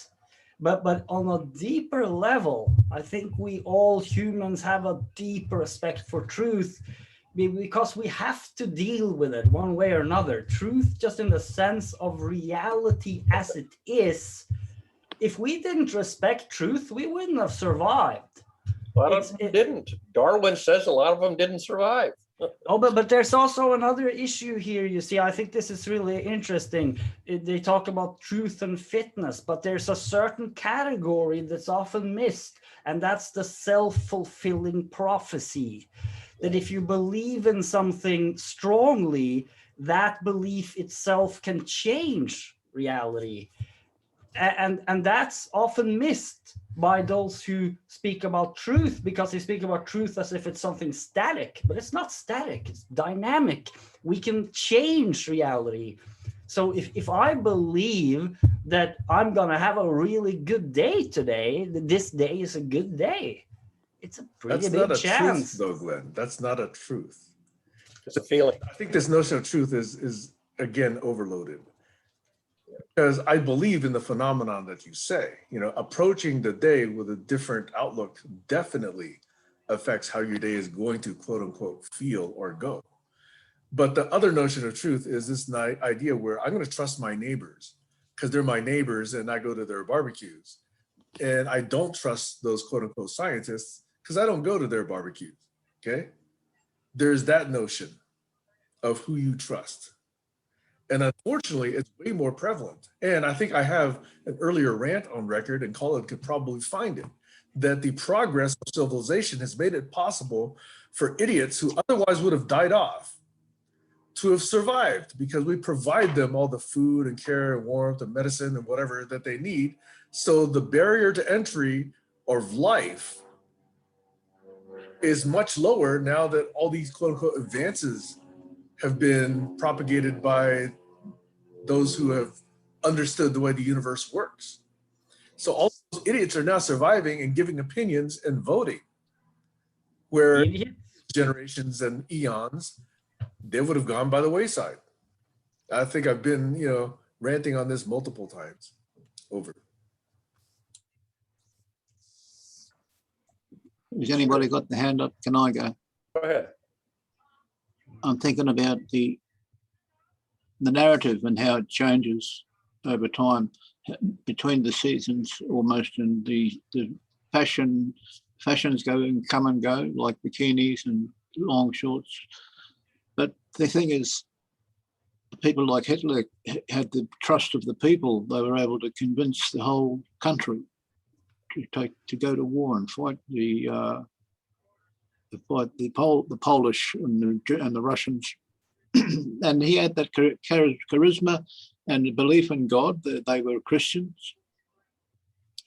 And so there's a fundamentalism danger amongst groups of people that has to be called out when it becomes obvious, because the connection between our heart and our soul or brain consciousness is the important connection. That's the one. If we lose that, we've lost the focus on our ideals, our values. So that the heart-mind connection, I think, is where that grows stronger during the barbecue sessions. Over. Sam? Does anybody else have their hand up? I was I just just have wondering, do you something- think the idiots will get, first of all, do idiots exist? That's one question. Do the idiots get kids? That's another question. Yeah. Yeah, at scale, I mean. Absolutely. My answer is yes to both, actually. Absolutely. And voting, unfortunately, fortunately. Idiots vote, yes.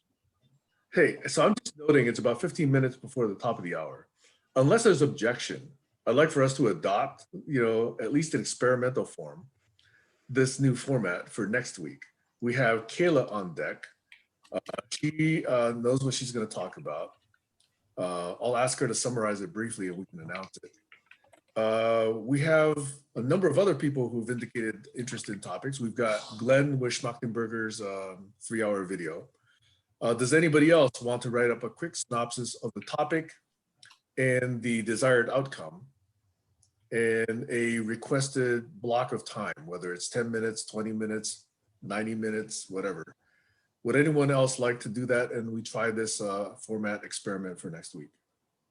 I'll simply say that I've written a lot of stuff over the last 35 years. If anybody wants me to pick one of those that they're interested in and nominate it, I'll be happy to go with that one. I'd rather have somebody pick one that I've already written than for me to pick one that, may not turn out to be of interest. And Colin, he said he would like to do a Right. session, right? Yeah, Colin's got a request for some minutes before the top of the hour. But didn't he also talk about having a special session to Yes, look at the both. tool?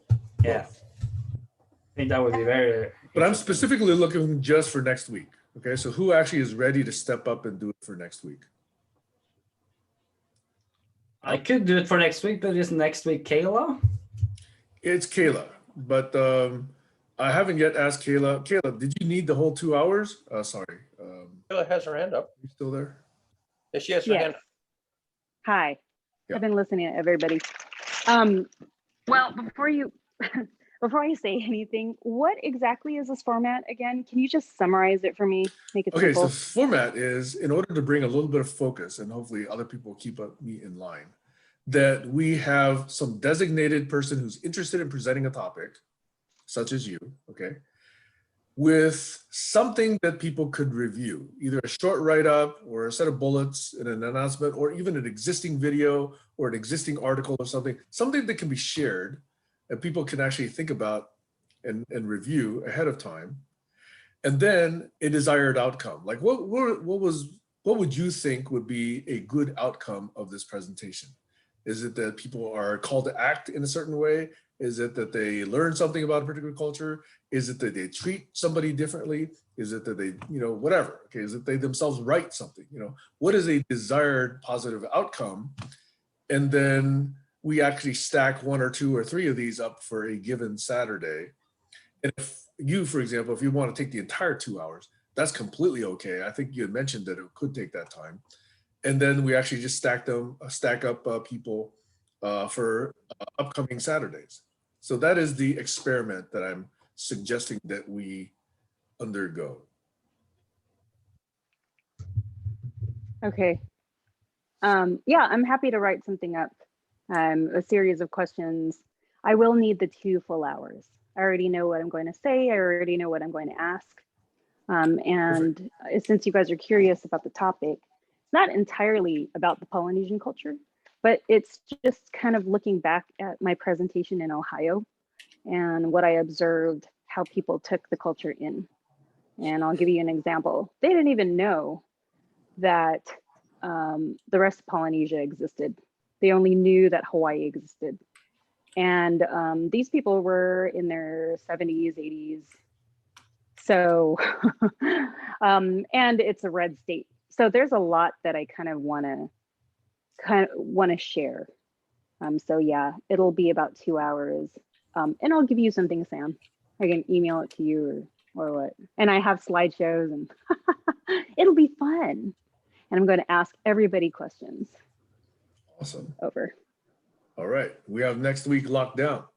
So we have Glenn or others, Colin, Barry, Alex, Stacy, possibly Heiner, possibly others for future weeks. I can take anytime. Yeah. Okay, Glenn. Week you're on after for the that, following or week then. yeah, because I got it, written out already. So Okay. All right. I suggest that that's enough. Those of you who are interested, let's bring this up again at the tail end of next week's session. And then we can actually plan at least for 1 or 2 weeks out. I think that's a reasonable light at the end of the tunnel for us to plan for. A planning horizon, I guess some people use that term. Yeah, it's probably not in Dictopedia yet. Okay, cool. At that point, then I'm going to just listen. That's my checkout. Colin, if you like, does anybody have any objections to Colin taking the next several minutes and doing his proposal? I don't see any objections, Colin, so you're on. Okay, I'm looking through what Sam had said. I could probably find where he made reference. I was going to interrupt and ask him for a specific thing that he would remember he said in that story when he recites that story, because we typically hone our messages and, we use certain idiosyncratic. So died off is what I searched for. Now, fortunately, a lot of them have died off. At that point, humans died off. And I don't think that is in reference to what, so Sam never used the word died off, or it's not in my recording, or it wasn't transcribed properly, because there's transcription errors. So it's only 70% accurate, I would think. If you look through the YouTube transcript, you'll notice that. So this is basically the first tool, as Sam said, and it's just prototyping. This here is more of a bootstrap experiment, because who wants to see 500 videos in one page, right? Not very many people. It's like, who wants to go through the backlog? It's like, it's not very good navigation, but it's a start to see how I can start to present the things. So this is what this was, and Sam was right. It's a standalone page. You can download it, and the images are embedded so that you don't need a web server to be served these images. That's the first thing. That was kind of the idea. It was like a newsletter, a funky newsletter. And it's, I could do one of these and send it to somebody, and they could just load it up into their browser and go through. And for example, if they click, now this big space in here, this is some of experimentation that I've been doing that isn't quite working. I'm trying to get this to size properly. Hey, Colin, can I interrupt slightly? Does Yes. everybody know what Colin is showing? Is everybody familiar with Colin's search and results? Vaguely. a little bit. Maybe it's good if you screen share. What do you think about that? Colin screen Yeah. share. Would you like to do that, Colin? Yeah, sure. I'll do a full screen share and make it a little bigger then. Briefly, explain it. And introduce the presentation, because Okay. I'm not sure everybody recognizes Okay. what you're showing. Screen share. I think it's screen 1. I see. Yeah, I think that's right. Share. Screen 2. No, screen 1. Yeah, screen 1. Sure. So are you seeing my screen 1? Yeah. Okay, so it's a little bigger. So this is, so this is actually online right now. This is I put the link in the chat. It's vitteryknowledgetrails.ga, and up at the top it has a search bar, and I'm kind of putting all these newsletters, so you don't have to have all of them. It's like each one of these will open up down below in this iframe. So basically, I've got a web page embedded in a web page. So the first web pages I made are available through here now.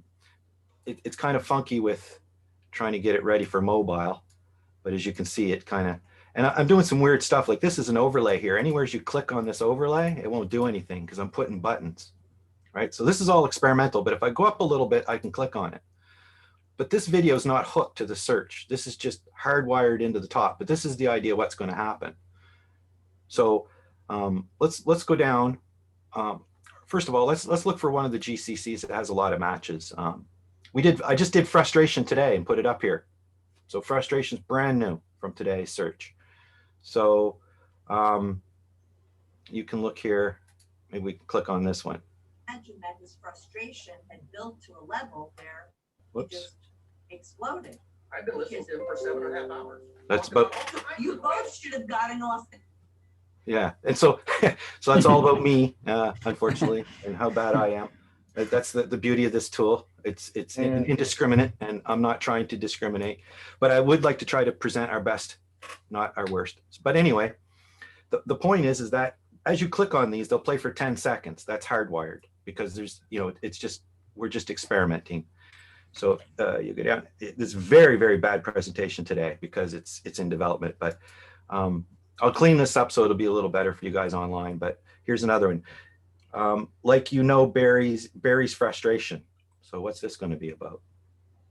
My internet's lagging. I don't know if you guys can hear me. So this is kind of online right now. It's going to be cleared up. I'm doing some experimenting on it.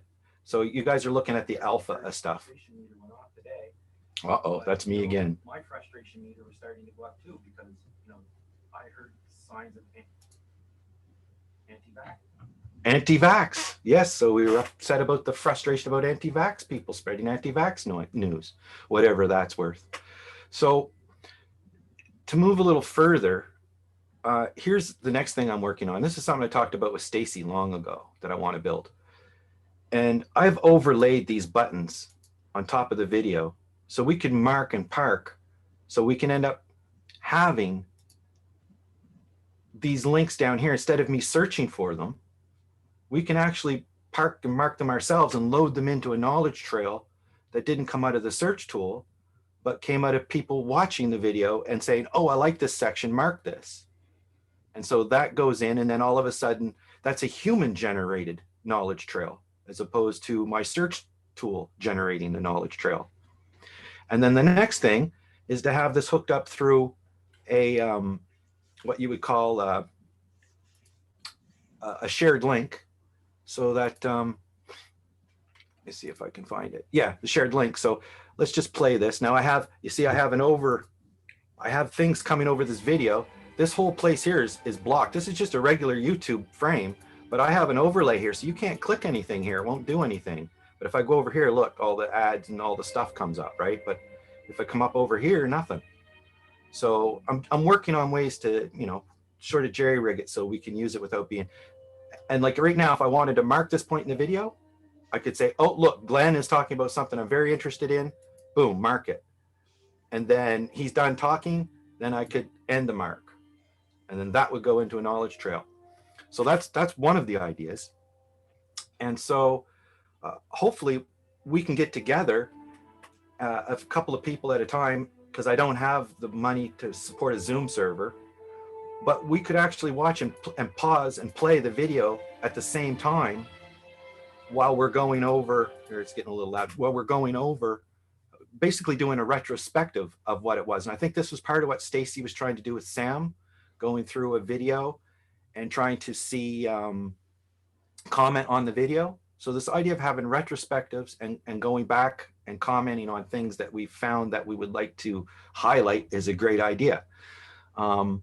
So we can meet and share the video together in real time, and maybe curate in real time, maybe even mark the people who are involved, so that, the cream comes to the top.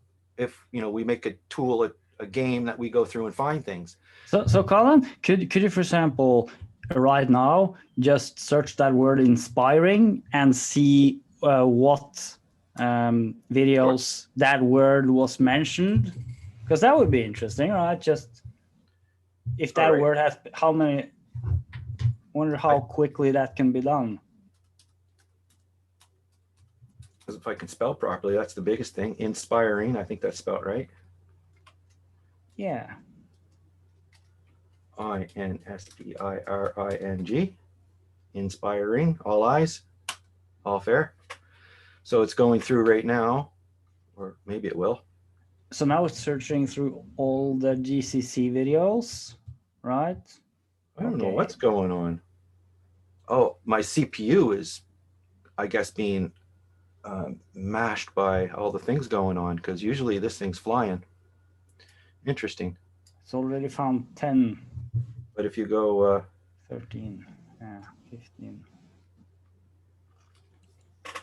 Well, you've got Yeah, Zoom and you've got OBS and you've got the search going on yeah, all at the same. yeah, there's a lot going on, that's for sure. But I got an i7 and 32 gigs. It should be able to handle quite a bit. But anyway, I don't know. Maybe every once in a while terminals go wacko too. Colin? I have a That's taking way question. too long. Yes. Is there a way, or will there be a way where you could put in 2 search terms and both have to be in it? Yes. Definitely. Let me resurrect this. This is in a Python environment, so I have to activate it. And this is Windows. It depends on whether you're in Windows or not. Got to go back one more directory. Virtual environment, scripts, activate. Boom, we're in. Okay. Bang. Let's see if this is any faster. No, this seems to be about the same speed. So I'm sure I just corrupted that one, but yeah, for some, no, actually it's going to do the search and it spits out the results at the end. And I'm working on making a JSON output for this, so that basically I put it on a web server about a week ago, but it's not really ready for public consumption yet, but at least it's better than emailing people web pages. Since it's almost finished searching. It's getting Huh? there. I can't believe how Yeah. long it's taking, but I guess it's Oh, even earlier it went fast. I think there's something going on. Maybe it's since I opened up my webcam, maybe if I close that, I don't know. Let me still check. fairly quick though. It's already at 500. Just need another Task manager. 90. We're soon there. 100% CPU. What is taking my CPU? Zoom meetings very high, Google very high, Python very high, OBS very high. I guess Sam nailed it. We're very high. The meta very high day. So it's almost done here, Glenn. So let me get to the results. There. Okay, there we go. So now it's finished searching, right? All Right. through them. So here's the web page that I can send you, right? With none of that garbly-gook on it. And again, I still have this bug in here, but an inspiring kind of faith. What is this? That to me is an inspiring kind of faith. Not blind faith, not dogmatic faith. It says to me that math has the So So- cool. So, you know, this one, inspiring. I've got to check out inspiring it's. What's this? I got to check it out. Inspiring. It's past my sleep time. So that's kind of a dud. Glenn thought it was inspiring. So yeah, so essentially it's just pieces cobbled together. Another interesting thing, if Heiner's still here, something I worked on a while ago that I would like to put in is this timer. It's Yoakum Strahl had another application that was similar to this called Talk Time. But it would be nice if we had something where we could automate and, you know, keep track of how long people are talking. Like right now, I could put in me, right? And I could start it, right? And you know, you can pause and start. So if we had a pause start timer section, we could nominate somebody in the group to be like a note taker focuser, and they could have a couple of jobs. And, you know, I also see Barry and I fitting in that role well, and Glenn too, because he's a good summarizer. And anybody who wants to support the we process, that's what I'm trying to do, is build navigation tools that work in the flow, that are important enough, that facilitate what we're trying to do next, as opposed to just getting in the way of what we're trying to do next. And I'm really excited to have a review tool where two people can watch a video together and pause it from either end, even across the world, and sit and comment on that video, 3 or 4 people. And then, you know, once we get the grant, we can build a Zoom server, and then we can hook up, you know, 100 people at the same time.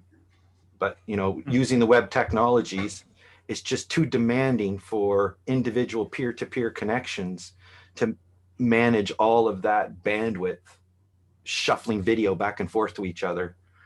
You know, add webcams like Zoom does, and then you've got that confusion. If you're only sharing a visual of a web page, then maybe many people could get together, right? I've also thought about making the video so that it's not video, but 10-second intervals of pictures. So you've got, instead of having the video being downloaded in some place where the internet is not very good, you could download a series of images that would kind of show you what's going on. So that's another thing to make it low bandwidth. So yeah, the idea is to be able to track. So that's the end of kind of my presentation on what I'm doing right now. What else do we have? So I showed you this one where you can mark the video, right? I was just wondering, is it possible with this tool or sometime soon to also get statistics like how often a person has spoken and how long they've spoken? That would be very interesting to get a statistic, like who speaks the longest, for example, and who speaks the most. It would just be very interesting to see those kind of statistics. Yeah, well, I think that's something for, well, you can do that. For example, if you wanted to go back and put those marks in when somebody started talking, and you know, you could curate that information out. You could also do it through AI, through voice recognition, which is what's been suggested. But I'm saying a lot of that is high quality work for, if you can get it for next to free, why not? But it's not free. All this stuff costs, and it takes effort and time.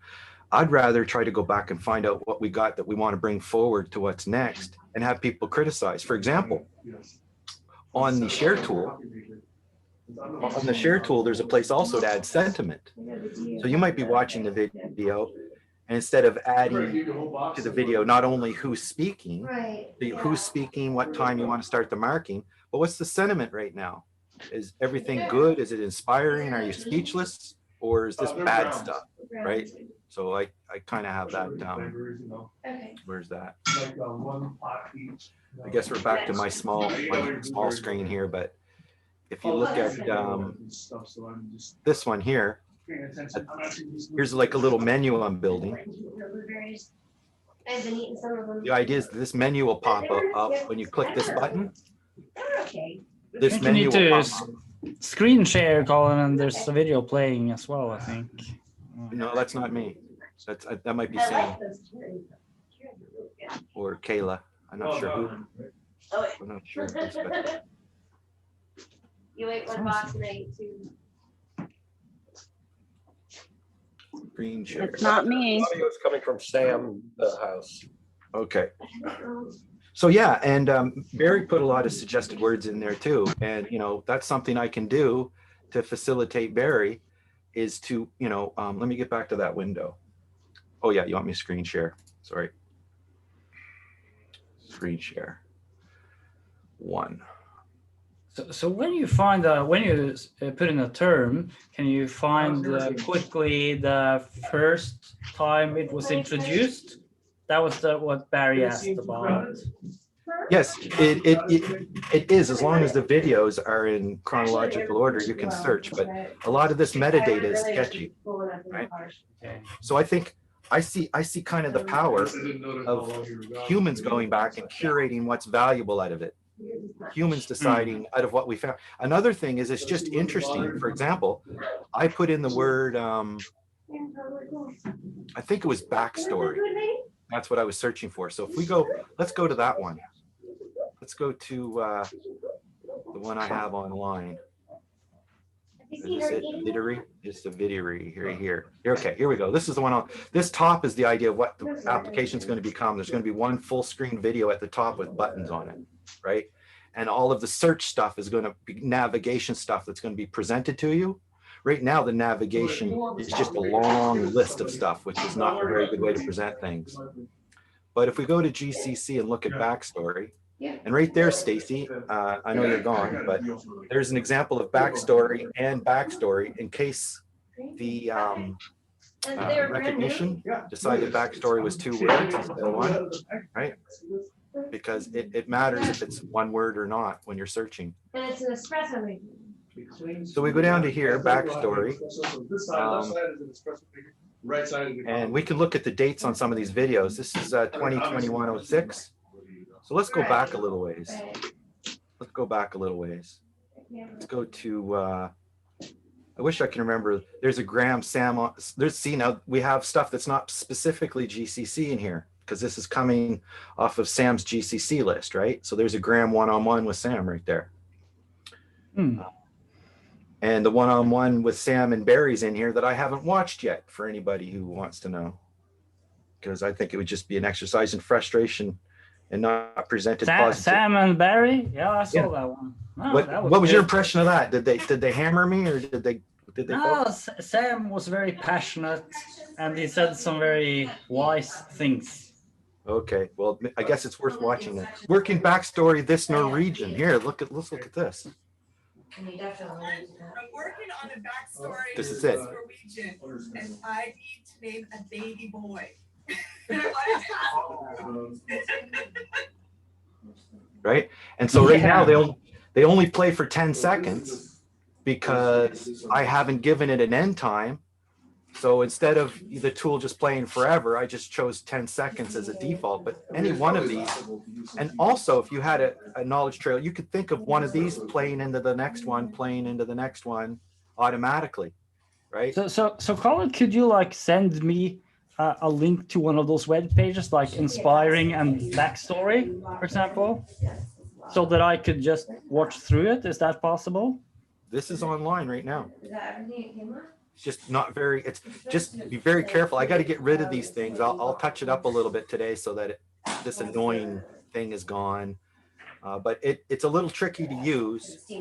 It's probably best if you move it like this kind of a size. Okay. And then make it like 100%, right? Because that would be really fun to just, try that and just go through. Yeah, it's vitteryknowledgetrails.ca. I'll put it in the chat. Yeah, if you send me the link, that would be awesome. Well, here it comes. Do you have access to the chat? It looked like this, but it would be bigger and metal, and you put the grounds in and you take it down. That's the thing that's and then you screw it in here, and the water would come out. They are inventing I've stuff. seen one that doesn't have one. So where do we get to the? We closed that. Here's the chat. Oh, I just closed the chat. Here's the chat. Here comes the link.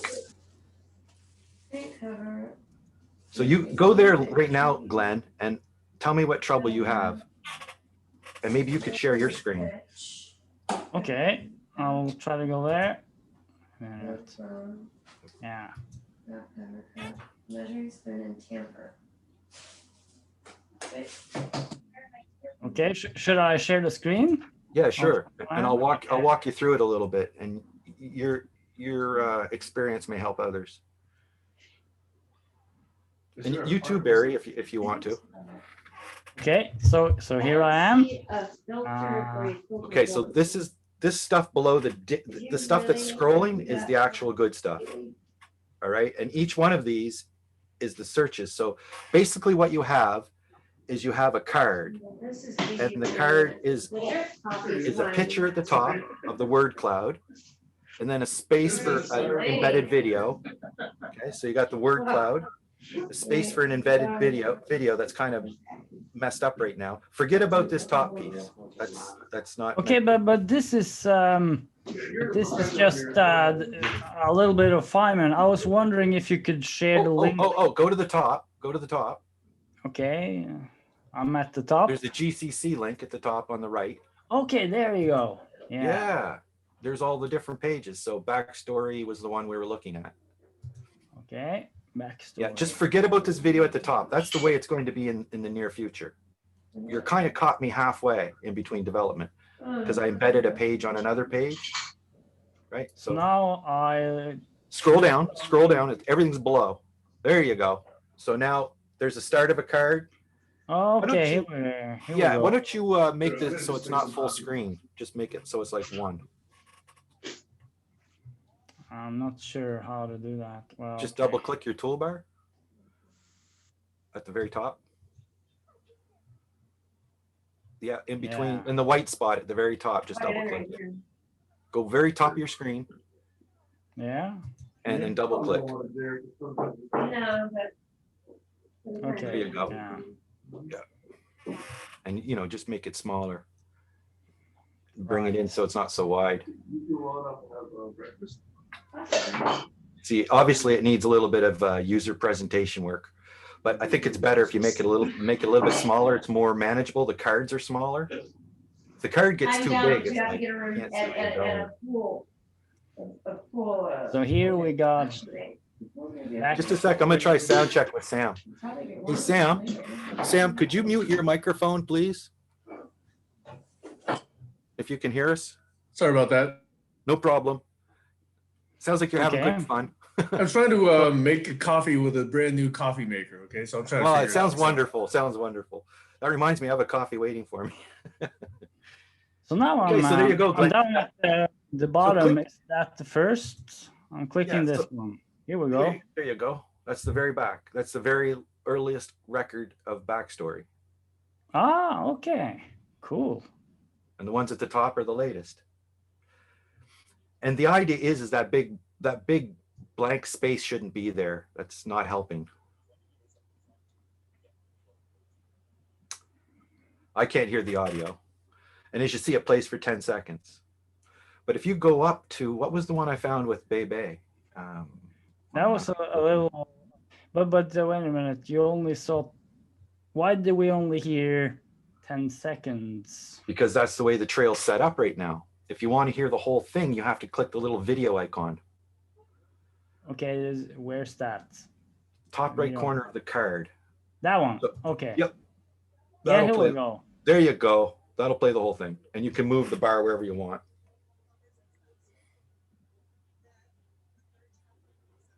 Right. So this is just a beginning. And the idea is that all of these cards are just going to be one card. And the search terms below are going to be presented in a much better way. But I'm just prototyping. And learning some new things too. I tell you, there's a lot to learn in this. JavaScript is infinite, pretty much. Very interesting. Yeah, Now that yeah. it doesn't unclick it. Before, the idea was that button would open and close that area and it would collapse. Like you can actually, if you click the bookmark, you see the bookmark on the other side, it's got a 1 in it. Yeah, that one. If Yeah. you click that, it'll collapse the bookmark. See? Okay, yeah, right. Right? And the idea is that the video should collapse too. And you should just be presented with the word cloud and the search terms and those two buttons. But there's that big space right now. It has to do with trying to filter one of these videos within a card. It's an iframe. It's weird. But as you can see, I got a working suite at the top, but they're unconnected. And you notice Yeah. you have two scroll bars too. Do you notice that? Yeah, there's two scroll bars. Yeah. Yeah. So what's the reason Well, for that? because the first scroll bar is the search terms, right? The search results. Second scroll bar is for the wrapper page that's presenting all of these. You can go up to the top and click different ones, right? So yeah, it's kind of like because the search results are embedded in another web page. I just kind of wrapped it up into a NAT pack and here it is. Just sort of stuffed them all together. But I could do another search, like the search I did today, I could make available in that drop down. Yeah, that So- would be cool. Like the Yeah, so- inspiring, for example, and So yeah, if every day I did 3 more searches, like if somebody wanted something searched and I spent a little time and did searches and made it available, at least people could use it as if they did the search themselves, right? Like, yeah, that would be really valuable. and then the goal in the end is to have it dynamic on a server where you can go from one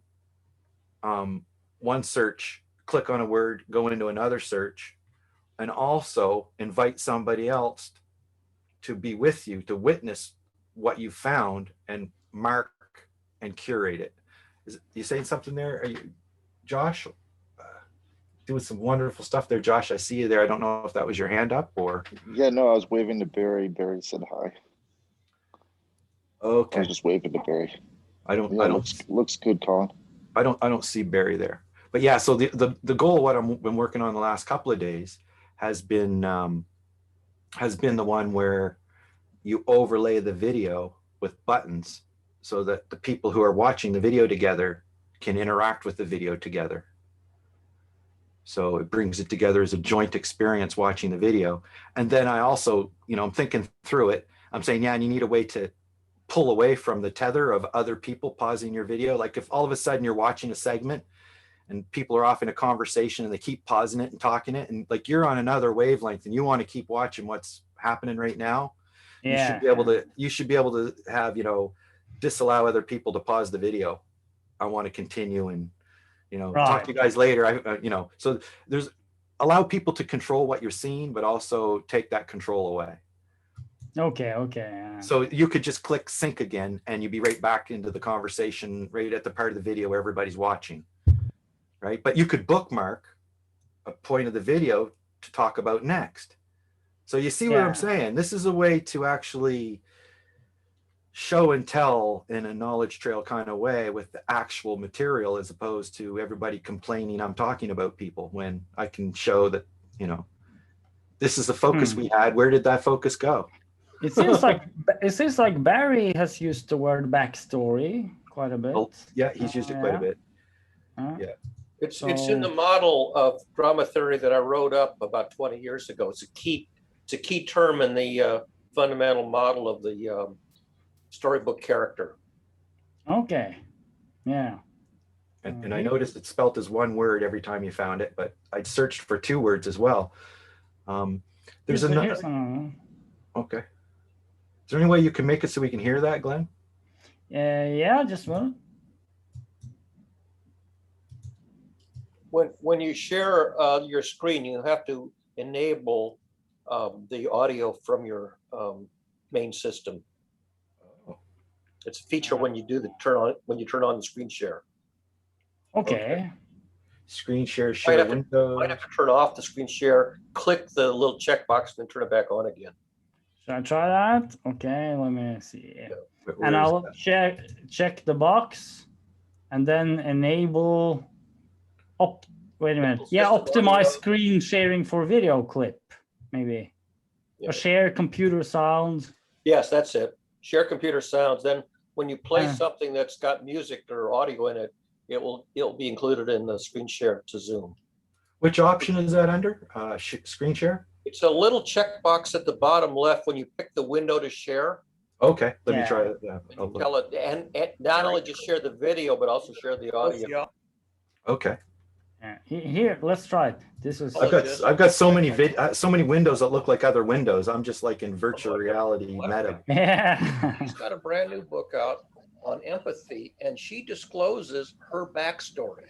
She discloses exactly what happened to her as a child, and it's about empathy. It's a fabulous book, and she's been making the talk circuit rounds, talking about it. But that's extremely courageous and very uncommon in America. Yeah, awesome. And here's another one. That was about Sherry Turkle's new book. If you didn't miss my biography, my backstory. Okay. And it seems like Barry's used that word the most. Point, I don't remember the backstory, and he's one of the guys who organizes it. Yeah, this is and also so fun. But also, you're going through doing this whitewater rafting, and you'll hear somebody say something, and you go, "Oh, I want to search for that word." That's the piece of the story where you can see that the backstory is in that model. Yeah, here's that. Yeah, you're a little muddy. Here's that model, or here's that. Yeah, where I think Barry went through the emotions. Right, Yeah. that's the theory of emotions and learning and the drama. Emotions and learning. Yeah, that's right. It's a piece of that whole story. The character Yeah. model in a generic drama. Well, we're sort of speaking Also about notice people that adapt their below the idea. title is the link to We the can. I Google mean, Doc. Glenn, What you saying? below the title of the video, just below the word cloud, there's a title of the video. Yeah, yeah, that's right. And then there's a link that it doesn't right now. It's not clickable. I guess it's an Okay. oversight, but that right there, you could cut and paste that and go to the Google Doc that Sam prepared. Right. Yeah. This is And in the perfect. future, it'll have links to the different discussions that are happening, other video, because I don't see any reason why you couldn't Mark and Park download the video, cut them, put your new stuff in, and publish it. Backstory. Unless it's important. I'm not writing it. Here Colin uses the word backstory. Yeah. An autobiography or a memoir. I hate and I watching felt the myself deep dives are talk. very I much just don't do it. I should do autobiographical and memoir. This is really interesting stuff. Yeah, so the presentations kind of suck. I would still, minimize your screen so you're only looking at one. I guess when I was going through it, I wanted to see many of them at the same time. I'll stop. Yeah, like this. Yeah, that's these a are little things less that I had, confusing. I guess a week ago. In fact, it was so that I got rid of that scroll Yeah, bar. and, So you there's know, only don't one forget scroll that bar. I did a little trick, I but recorded the episode is an event. there you go. It's an event in one's Go back life. a little bit. It's like A little bit an event bigger. of annihilation. Watch the scroll Where bars did that when you're making it bigger. Make it a little bit bigger. Nope. You're too I fast. want way to go too back to Yeah, what dear. Barry said. I forgot the words go you really used, slow. but how to bear accurate witness. Yeah, forget about it. Um, I saw it collapse there at right. one particular But point. What I Here we think go. works best and what I strive to do is have the person say it themselves, because otherwise to me, it's like when people try to out somebody, I think it should be up to that person when they're ready to tell Right, their and right now we story. have the Mark Park And buttons and all the stuff different that we type could of things collaborate. are like We could you pause it love right now. flag. You could pause it. I could pause Yeah. it. We could push. Exactly. We could push another button to say, "I want to respond to this," and then Yeah. it cuts that piece of the video out and adds your response to it and sends it to the person. You said this. Exactly. I think this. Yeah, that's where we're going with this. This is super interesting because this is one example of a moment where one could use that strategy I mentioned with interesting possible alternatives where we look through something that was said and you could say, okay, what could have been said there alternatively? I mean, I've had a situation, and what I did is I publicly asked the questions. Yeah, this stuff is really, really fascinating. Yeah. You can just So look this is through- it's just what you call duct tapes and duct tape and 2x4 right now. So we can move ahead to something else that I do want to share public, but you just share the whole gamut. Let me tell you the backstory. Yeah, Well, there we go. Backstory. It's Yeah, very fascinating. It is. It's whitewater rafting. It's really interesting. Yeah, it's why. And you got to keep a friendly attitude. Like you just can't be adversarial with this stuff, or it's like it's getting close to a perfect tool. You can use it for good or bad, right? Backstory out on the table so we could understand. Yeah. What had gone awry, and what had gone awry in particular. But I think generally was that Sam's right. Someone's true nature does come out in the end, right? Yeah. You can't worry about your mistakes, and admit them, right? You don't even have to think of it as mistakes, just learning. Well, this tool, I could be going the wrong way by adding sentiment buttons to it so people can, be distracting about it. Like, how do you, I guess we're looking for a protocol rule of engagement a bit with giving feedback that's semi-solicited. Right. Well, and stuff that's close to the public and the personal, like Stacy saying, well, this is a little personal. I don't want to share it with everybody. Then you shouldn't have said it. Well, I did say it, so I want to kind of limit it. Well, I put this link out on the GCC webpage. Everybody in the world has it in 10 seconds. So how private is that? But Right? that's how it is already, right? So yeah. So she's not thinking straight and thinking that there's a difference between privacy and half privacy.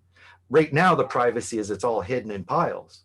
If I go build a tool that that, you know, sifts through the pile, then it's no longer hidden, right? Now it's But whitewater rock. again, that presupposes that somebody actually spends their time using that tool and Well, I hope that the tool will become usable. Yeah, well, it's certainly usable already. I'm sure it could become even easier to use and have a few more features, but it's Well, great it's already. But what do you Another think thing about, is- because that was a big part of it, about this privacy idea. And, you know, we really have to be mindful that what we do in this group is public and secular in my mind too. Well, as we said many times, that word secular, I think Whose it's computer does the work when somebody on the website requests a search? Say that again. If I go to your upcoming website and say, please do the following searches for me, yes, whose computer is doing all the work? Right now it's all happening locally and I'm uploading those pages to a server, but all of the stuff to do the search is on the server right now. What I need to do is build that Python environment on the server and then direct the requests and build a front end so that you don't have to type it in on the command line, but you can use a form and it'll fill out the command line, do the search. So is that a server you own or renting or paying for somehow? Yeah, it's a Linode. It's a Linode virtual. That means it has a capacity of how many customers, how many clients can be tried. Not a lot. It's just a micro instance. So it's like maybe one client at a time might be able to do a few searches. I think the size of the whole server is 2 gigabytes. It has 1 CPU. I have 25 gigs of storage, I think. That's it. This stuff can be all the transcripts and the smaller version of the images. I made a smaller copy of them. They were like almost a megabyte each. Now they're like a quarter of a megabyte. But 500 of them together, I think the whole repository is only like 200. And you can, well, actually I closed it, but you could actually have searched that before. And I might make it so that I make the transcript repository readable so that you can just go through it like a directory and you can see all the word clouds, because everything's indexed by the video ID. So it'll be video ID transcript.csv, video.wordcloud.png. And I basically go through the CSV and search for what I want. And then when I present it here, I grab the PNG, throw it up, throw the search terms in a list. I link up from the CSV, the starting point of where it is in the video, because I have to go back and search a second time with a binary, never mind, to find out, you know, what's the timestamp for that. Because the trick is that if you just want to search over one line and not look for words that wrap over multiple lines, like if you've got a 2-word search and it wraps over a line, you won't find that result unless you do what I did, was do a double search. First go through and find it and then go back and find out where it was in the original. Just because of the way you do speed searches and collapsing all the data together. Yeah. Anyway, never mind. You're not worried about somebody overloading it with running a script to do a ton of searches. Actually, yes and no. You might have to if it happens, but it might not even happen. Well, the idea is if it's valuable and it starts to not be able to serve the needs, then we'll have to think about, you know, what we can do as a collective to have a log put it on a bigger server. Have a log on or something where you only allow logons to vetted users. Yeah, right now there's no problem with that, but yeah, that's a concern. I've thought about that as well. But this is great stuff. So here I put in this term. Well, we need. I'm also thinking about the peer-to-peer networking as opposed to a web server. Like have a central server that can do stuff, but the dissemination of the information is actually peer-to-peer. Also enlightened leaders. So that eventually the information that you have would end up on your machine. Just like if I emailed you this page right now, this would all be on your machine. Now, I did optimize it. So these ones now are a new breed. The picture is no longer linked, embedded. So these web pages are much smaller because they don't embed the pictures. But the original ones, I was actually embedding the pictures in base 64 format which made the web page much bigger, but you didn't need a server to see the pictures. It would be very interesting. You understand what I'm saying? Now you need a server to see the pictures. You said we need, that's interesting. I said, you know, we need, there's a lot of places where that is said. Yeah. We need. Topic. I must apologize for that overlay there. That's quite ugly. We need, yeah, that overlay of Feynman, you mean? Yeah, I'm gonna get rid of Feynman, and I'm gonna get rid of the overlay. Yeah, I think that's a good idea. Yeah. Yeah, because basically I was just prototyping an idea online. That's all. Yeah. You caught me halfway between doing something. This isn't something the public isn't supposed to see. Right. You're an insider, Glenn. You get to help me while I'm still spitballing. Yeah, exactly. But it's already, you know, very valuable. We need clarity. We need enlightened leaders. Let's see what else we need. Notice that's a scroll bar too. Like and it says how many searches in the little thing. Like that says 2, 2, and 15. Right. We need help as a movement to see that the critical issue. Wait a minute. I have to hear what's said there. See is that we're not as connected as we need to be. We're not as connected as we need to be. Yeah. Hey, look, there's a holochain guy there. What's his name? Yeah, the Arthur Brock. Yeah. Arthur Brock. Yeah. That's the guy who invented holochain. And Daniel Harris. Now he's been doing some of this work with trying to accreditate media with authors and do media, some kind of media ownership trails. And accreditation, so and sharing of data. That's right. Yeah. So they're both interested, and that's why Tammy wanted them to meet. Yeah, they're definitely tech people that, you know, because with Arthur Brock, he would be saying like, how can you make this tool so it can be peer-to-peer on holochain? And I'm already thinking about that, right? Exactly.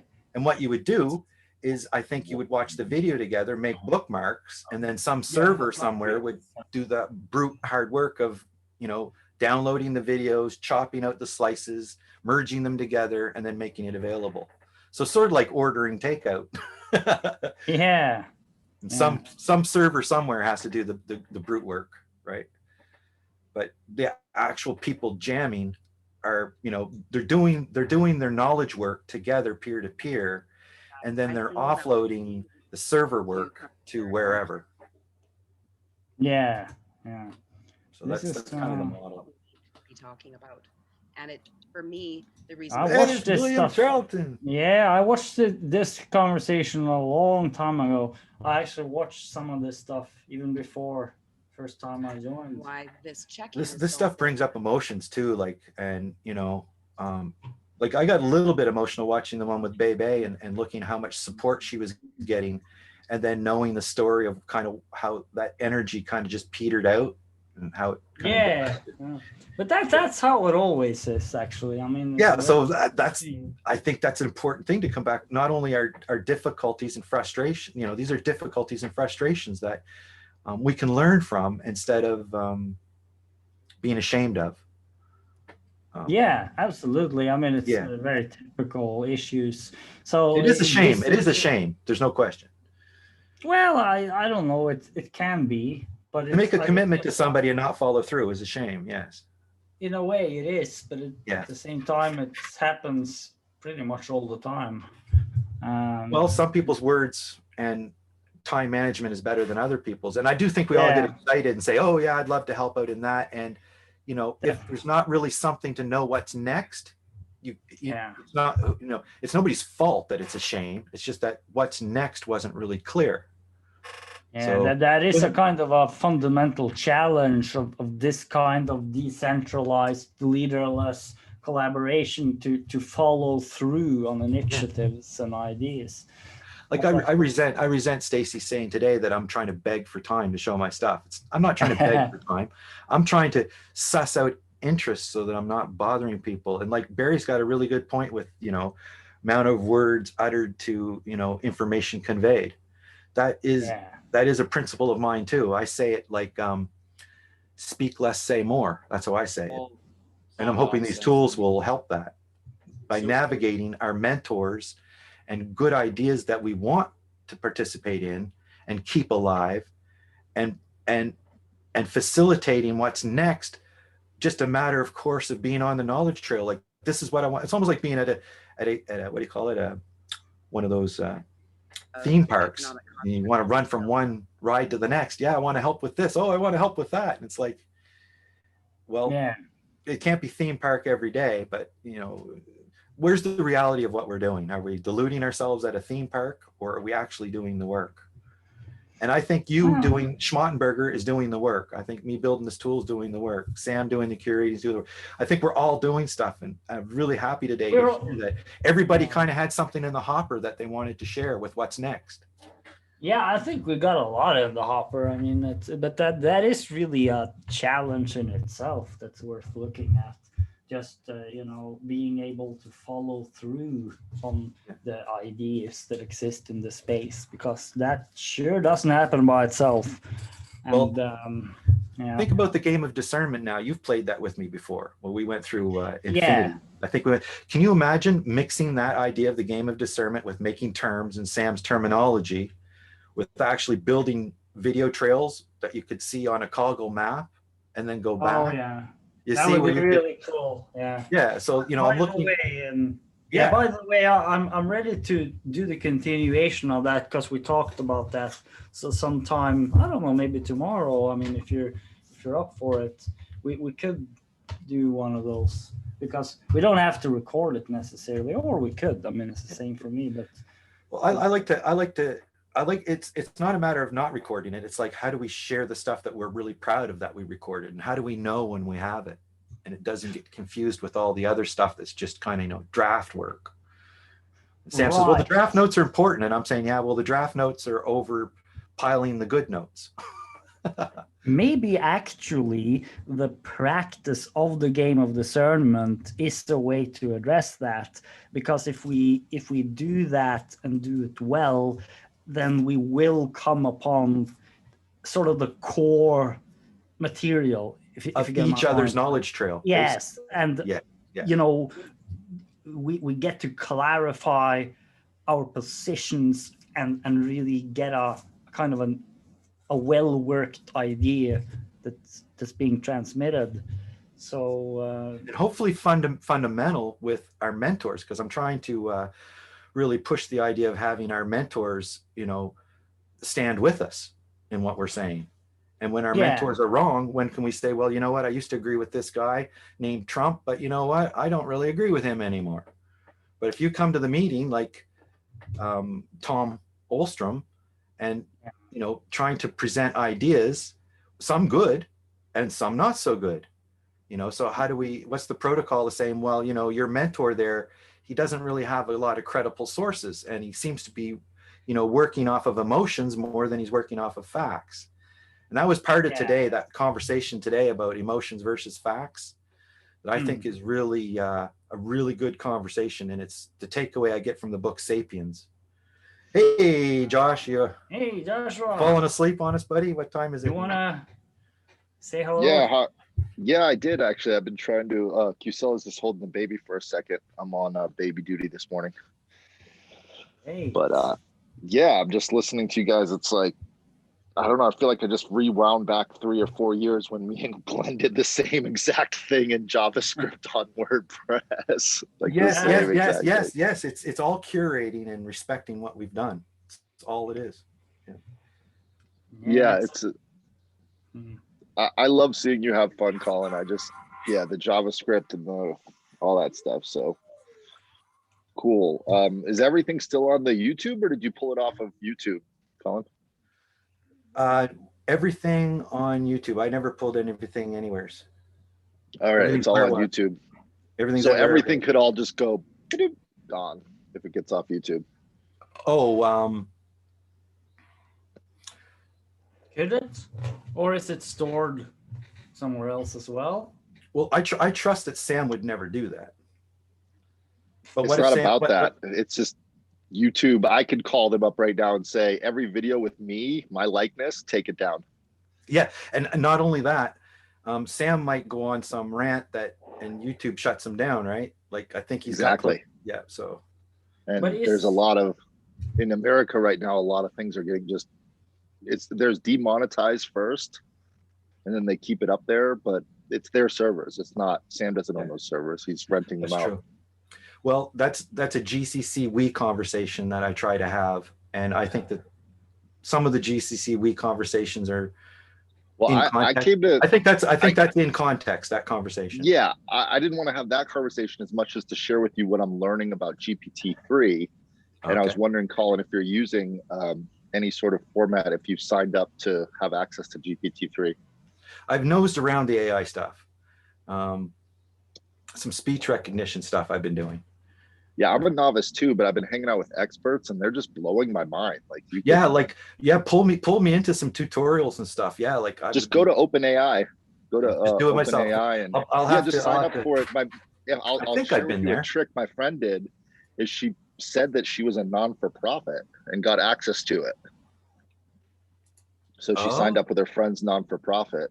Well, that's the thing. A lot of these things cost money, right? So. Well, I mean, it's a tool. It's a tool that they had open sourced and then they closed sourced it because they don't want to give it out to people that are going to use it for nefarious reasons. GitHub Copilot. Do what Colin's doing, but right. So what kind of tool is that? Yeah. Colin and I both know we're like, at least I'll just speak for myself, Colin. I'm like, my technology is probably around 2014. And these last 6 to 8 years, it's like, holy shit. Like, this lady was using GPT-3, feeding it esoteric information from manuscripts and having it philosophically tell us the meaning of life, and it was getting it right. And I was like, what? Like, it was like very concise, clear, with well thought out logic, Boolean logic and algorithms. And it came back with the answers that were better and smarter than the Nobel laureates of our time. You could ask it questions and it would answer. That was asked earlier, like Sam, I think Sam was talking about it and I wanted to comment. I raised my hand and the conversation was about, I think about emotions ruling over fact. Is that right, Barry? Was that kind of mentioned today? Today? Yeah. I don't recall anybody saying that today, but I wasn't always paying attention. Yeah, no, not with those specific words, but paraphrasing. How he was speaking about truth.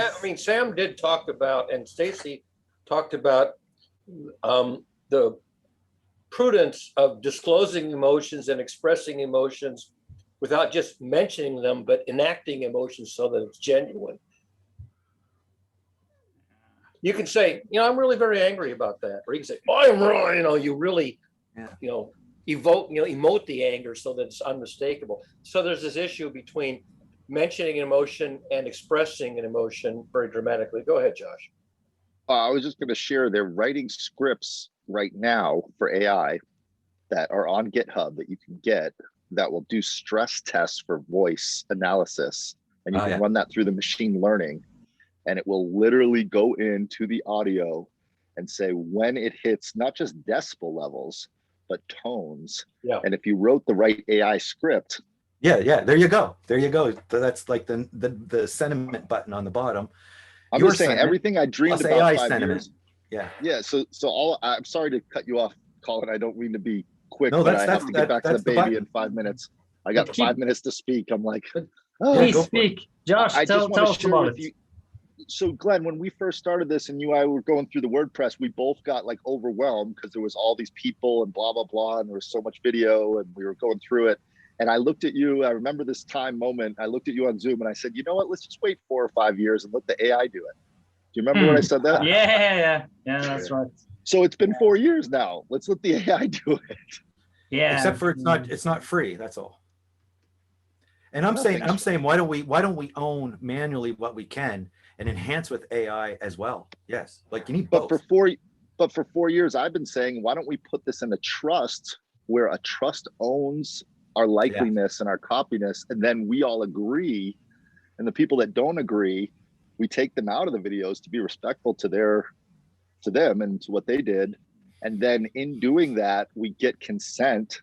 And that's the agreement that Sam's been talking about. And then we do something in a way that's, of virtue and value and morality and respect. And, because that trust that we put it into has ownership, and that trust, what I was suggesting is any monies or anything made, let's say it got turned into a Netflix documentary, that money could go to help future generations. Maybe it's not about us. We're not trying to get any monetary gain out of it, but someone in the future could use it for a project that did something to better the world. That was where my intention was coming from. And I still have that intention. I don't know if others have. That's what I wanted to bring to the group. Yeah, not a Yeah, direct monetary gain. Yeah, I get you. It's not I direct. think that's a good idea. I don't. But I wonder I'll give an example, Glenn. Is there was a guy who had the same idea back in the 1990s, in the early 90s, and it was, what would happen if you put a bunch of people in a house together and you recorded everything they did, and what would happen when things got real, the real world, and the money that he made from the real world ended up starting the entire revolution of online live reality TV that turned into multi-billions of dollars, which is the amount of money that this guy made. He's the one that did the Trump show, which got Trump his fame, blah, blah, blah. I'm saying the amount of money that went into that, if all of that was in a trust for some future type of style of reality TV or whatever, that's more money than Alfred Nobel made in the 1800s off of gunpowder, which turned into a future generation called the Nobel Peace Prize. Remember the Trump show, not the Trump show, the Truman Show, the movie, The Truman Show, which was about doing one of these reality shows where the character doesn't know he's on television. It was really very. Yeah, I'm saying, yeah, my friends work in reality TV, and I can't remember the guy's name right off the bat, but he is the name in reality TV. He's produced everything from the Find a Famous Star. I don't know the names of these shows. I'm sorry, I'm not even. Survival series. Remember CBS Survival? There was a whole. That was the same guy. The same guy did Survival. Spin-offs of the survival model, where every week they voted somebody else off the island, and then at the end there was one last person. Right, but it's gotten so crazy. I just turned on Fox Television yesterday, and they have a Lego Masters show for Legos. I mean, there's a reality show for literally everything you could ever imagine, ever. But it is got 1,000 cable channels. What are they going to do? It is a little ironic to call it reality TV though, because it's pretty scripted. They were scripted. A lot of them were scripted. Well, at the beginning they weren't. No, but the same thing happened on the quiz shows. The big, $64,000 question, and then they ended up scripting, and because they wanted to keep the audience, and so they didn't leave the quiz shows be legitimate. They started giving hints and the encyclopedias with underlined passages to the contestants, because they want that the more the contestants won, the more people watched the shows. So it was a big scandal. I don't know if you guys are probably too young, but there was a huge scandal of the quiz shows from I think the 50s and 60s. I'm aware of that. Yeah. Yep, I've watched. I guess my point is that can we create some sort of a trust where we all agree and put our licensing or whatever into something that we all own together, and we're giving that ownership to something? In a sense, the planet Earth is that, because we are bequeathing what we create to the next generation, for better or for worse. Right. So what exactly would we own in the way you Right think now, at this moment, this is being recorded, and your face, who you are, you have the rights to that. Do you mean Under I the have laws. the right to access it and see it and have it on my computer? You have the right to say that I cannot take your livelihood and publish it You have without to your consent. You have to sue them to enforce it, which is extremely difficult to do and get to succeed at. So it's by that, the Streisand effect, named after Barbara Streisand. She had a beautiful estate, but it's right on the California coastline. And there was a survey done by the government to take photographs along the coastline. And so among them was this shot of Barbara Streisand's estate. And it was a part of the public domain. Now, almost nobody knew about it, but she found out about it and she made a big fuss about it. and wanted to get him to take it down. When the process of making a fuss, a bazillion people went to look at it. If she hadn't said anything, it would have just been totally, nobody would have known about it. Nobody would have cared. So the Streisand effect is that if you make a big fuss about it, it attracts more attention instead of less. Streisand effect. So don't make a big deal out of it. You're going to just make it worse for yourself. But so I just wonder. So what you're saying then is that it's ownership in the sense that if I own this, this rectangle where my face is and my voice is speaking, that's what you're saying, and that would mean that others wouldn't be allowed to publish that without my consent. So is that kind of the point? If you enforce that and say that you don't want that, and you go to the authorities in your country and you use the legal law to enforce that you would not like your livelihood, your recorded image to be put onto a server that lives in a physical location on Google's servers in the United States of America, you have the rights. I believe Norway is part of GDPR. Is that correct? Is that part of the European Union? Or Well, is it not? we have an agreement with the European Union. So we're not part of the European Union, but we follow a lot of it. I'll give you an example of a legal case I just heard last night, which was interesting, is in the United States of America, if you're a contractor for the 37 different states, one of the things that you agree upon of being a subcontractor or a contractor is that you will not defame the country of Israel to create anything that would cause problems for Israel with Palestine. And that's a United States law that they got into the books in the United States, and someone violated that law and they wanted to bring them up on charges and try them in the United States under Israeli law. And someone sued them over that because in the United States, that's unconstitutional for you to do that. And they sued and they won. And I don't know. I kind of feel that I'm looking for something simpler. Well, the law is not simple. I'm just saying the law is the law. But what if the law is dramatic and chaotic? What if I say that I can have all this material, others can have it too, I don't care. Then you're fine. Because That's that my would be point. simpler, right? But Yeah, it'd be simpler if you go to each person that has their livelihood taken and just send an email with a little digital signature that say, do you consent that we can use this and to publish it on, let's say, a platform like Netflix?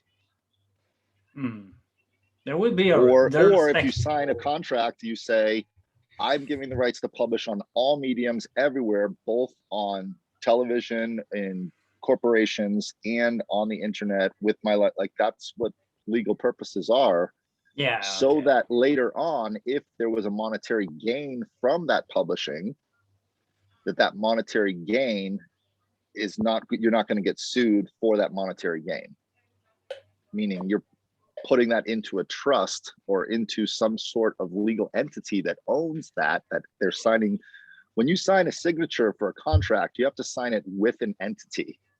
So if Colin and I both sign a contract, it's between Colin Kilborn and Joshua Bridge. But if Colin creates a corporation or a limited liability corporation and wants me to sign a contract with his corporation, he's asking the corporation to have that, and that's a legal entity. We got two different countries involved. There you go. So two different sets of laws that govern. What does a contract mean? It's between people who live in different countries. Good yes, luck. I just sort of have a difficulty understanding the concept of owning information. It's like that just somehow doesn't make sense in my mind. I understand that. Go back even farther. The concept of ownership in general begins with the agrarian culture 12,000 years ago, because before the agrarian culture, nobody owned anything. The concept of ownership didn't even exist in the culture. But when people started growing the food supply, then they said, oh, I own this land. This is my farm. I own the produce of the land because I made the labor to make the produce. So you had the concept of ownership and commerce is only about 6,000 years old since the advent Sapiens, and Sapiens says that's the big lie that we sold ourselves. Yeah, can I just help Glenn real quick, and then I gotta go. I'm sorry, Barry, I don't mean to cut you off. I gotta take off. If I were to go to your house, Glenn, and say you own a car, and I sold your car to somebody else, and I got the money, and then you said, wait a second, you can't sell my car, I own my car. Those laws are there to protect people from things like that. Yeah, but that's a physical object that can only be in one place at one time. But that's the whole Depends on point. the story. Here's the point, though. Here's the point. I get where your brain is not connecting, is when you take a recording of something, it turns it from being an etherical thing, which is just your livelihood, you walking down the street, to a physical object recorded on a physical object. It becomes physical. Does that make sense? Well, it kind of becomes instantiated into something physical, but it doesn't prevent it from being instantiated into something physical in a million other places at the same time. So it seems to be a fundamental difference between owning a physical object that's limited in time and space, as compared to owning a piece of data that can easily be replicated. And about owning the right to use bandwidth or water. So privacy. In the legal terms, it's called owning your masters, meaning you own the master copy, and then there's another legal framework for owning the duplicates of the master copy. Yes. And who was it? There's a famous example of that. I think it was Tom Petty. He fought that and won. They duped him. They said he could have, they said, you can have all the music, but we want the production rights. Well, the production rights were everything. So once he realized what production rights was, he went back and fought the law, and he won. I did study a little bit of law some years ago. I remember that the term ownership judicially was defined as the right to use something. We've already given our right to consent with Sam that what happens on Saturday, and it was for all of GCC at the time, although I don't know where Doug's mind is at lately. So we've already agreed. We've already agreed to put our stuff into the Creative Commons. We've already agreed. No, I would go to court and say I agreed to give it to Sam to own and to hold and not to reproduce or to publish. Well, that's great. We should go through that. We should go through that. I think this is a valuable conversation. Well, that's why I'm having this conversation with you, and I'm going to take off, but I just wanted to say thank you very much for bringing it up. I know I tried to stoke it with you a few months ago and it didn't work, but timing is everything, Josh, and thank you very much. And have fun with your newbie, your new child.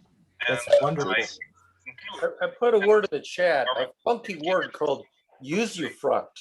Look up the word usufruct. USUFRUCT, one word. That's a nasty word. It sounds nasty, but it's exactly what Joshua and Glenn have been talking about.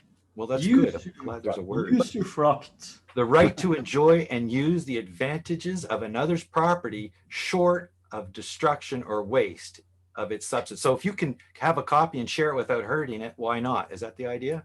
It's mainly when you rent somebody's property to live in.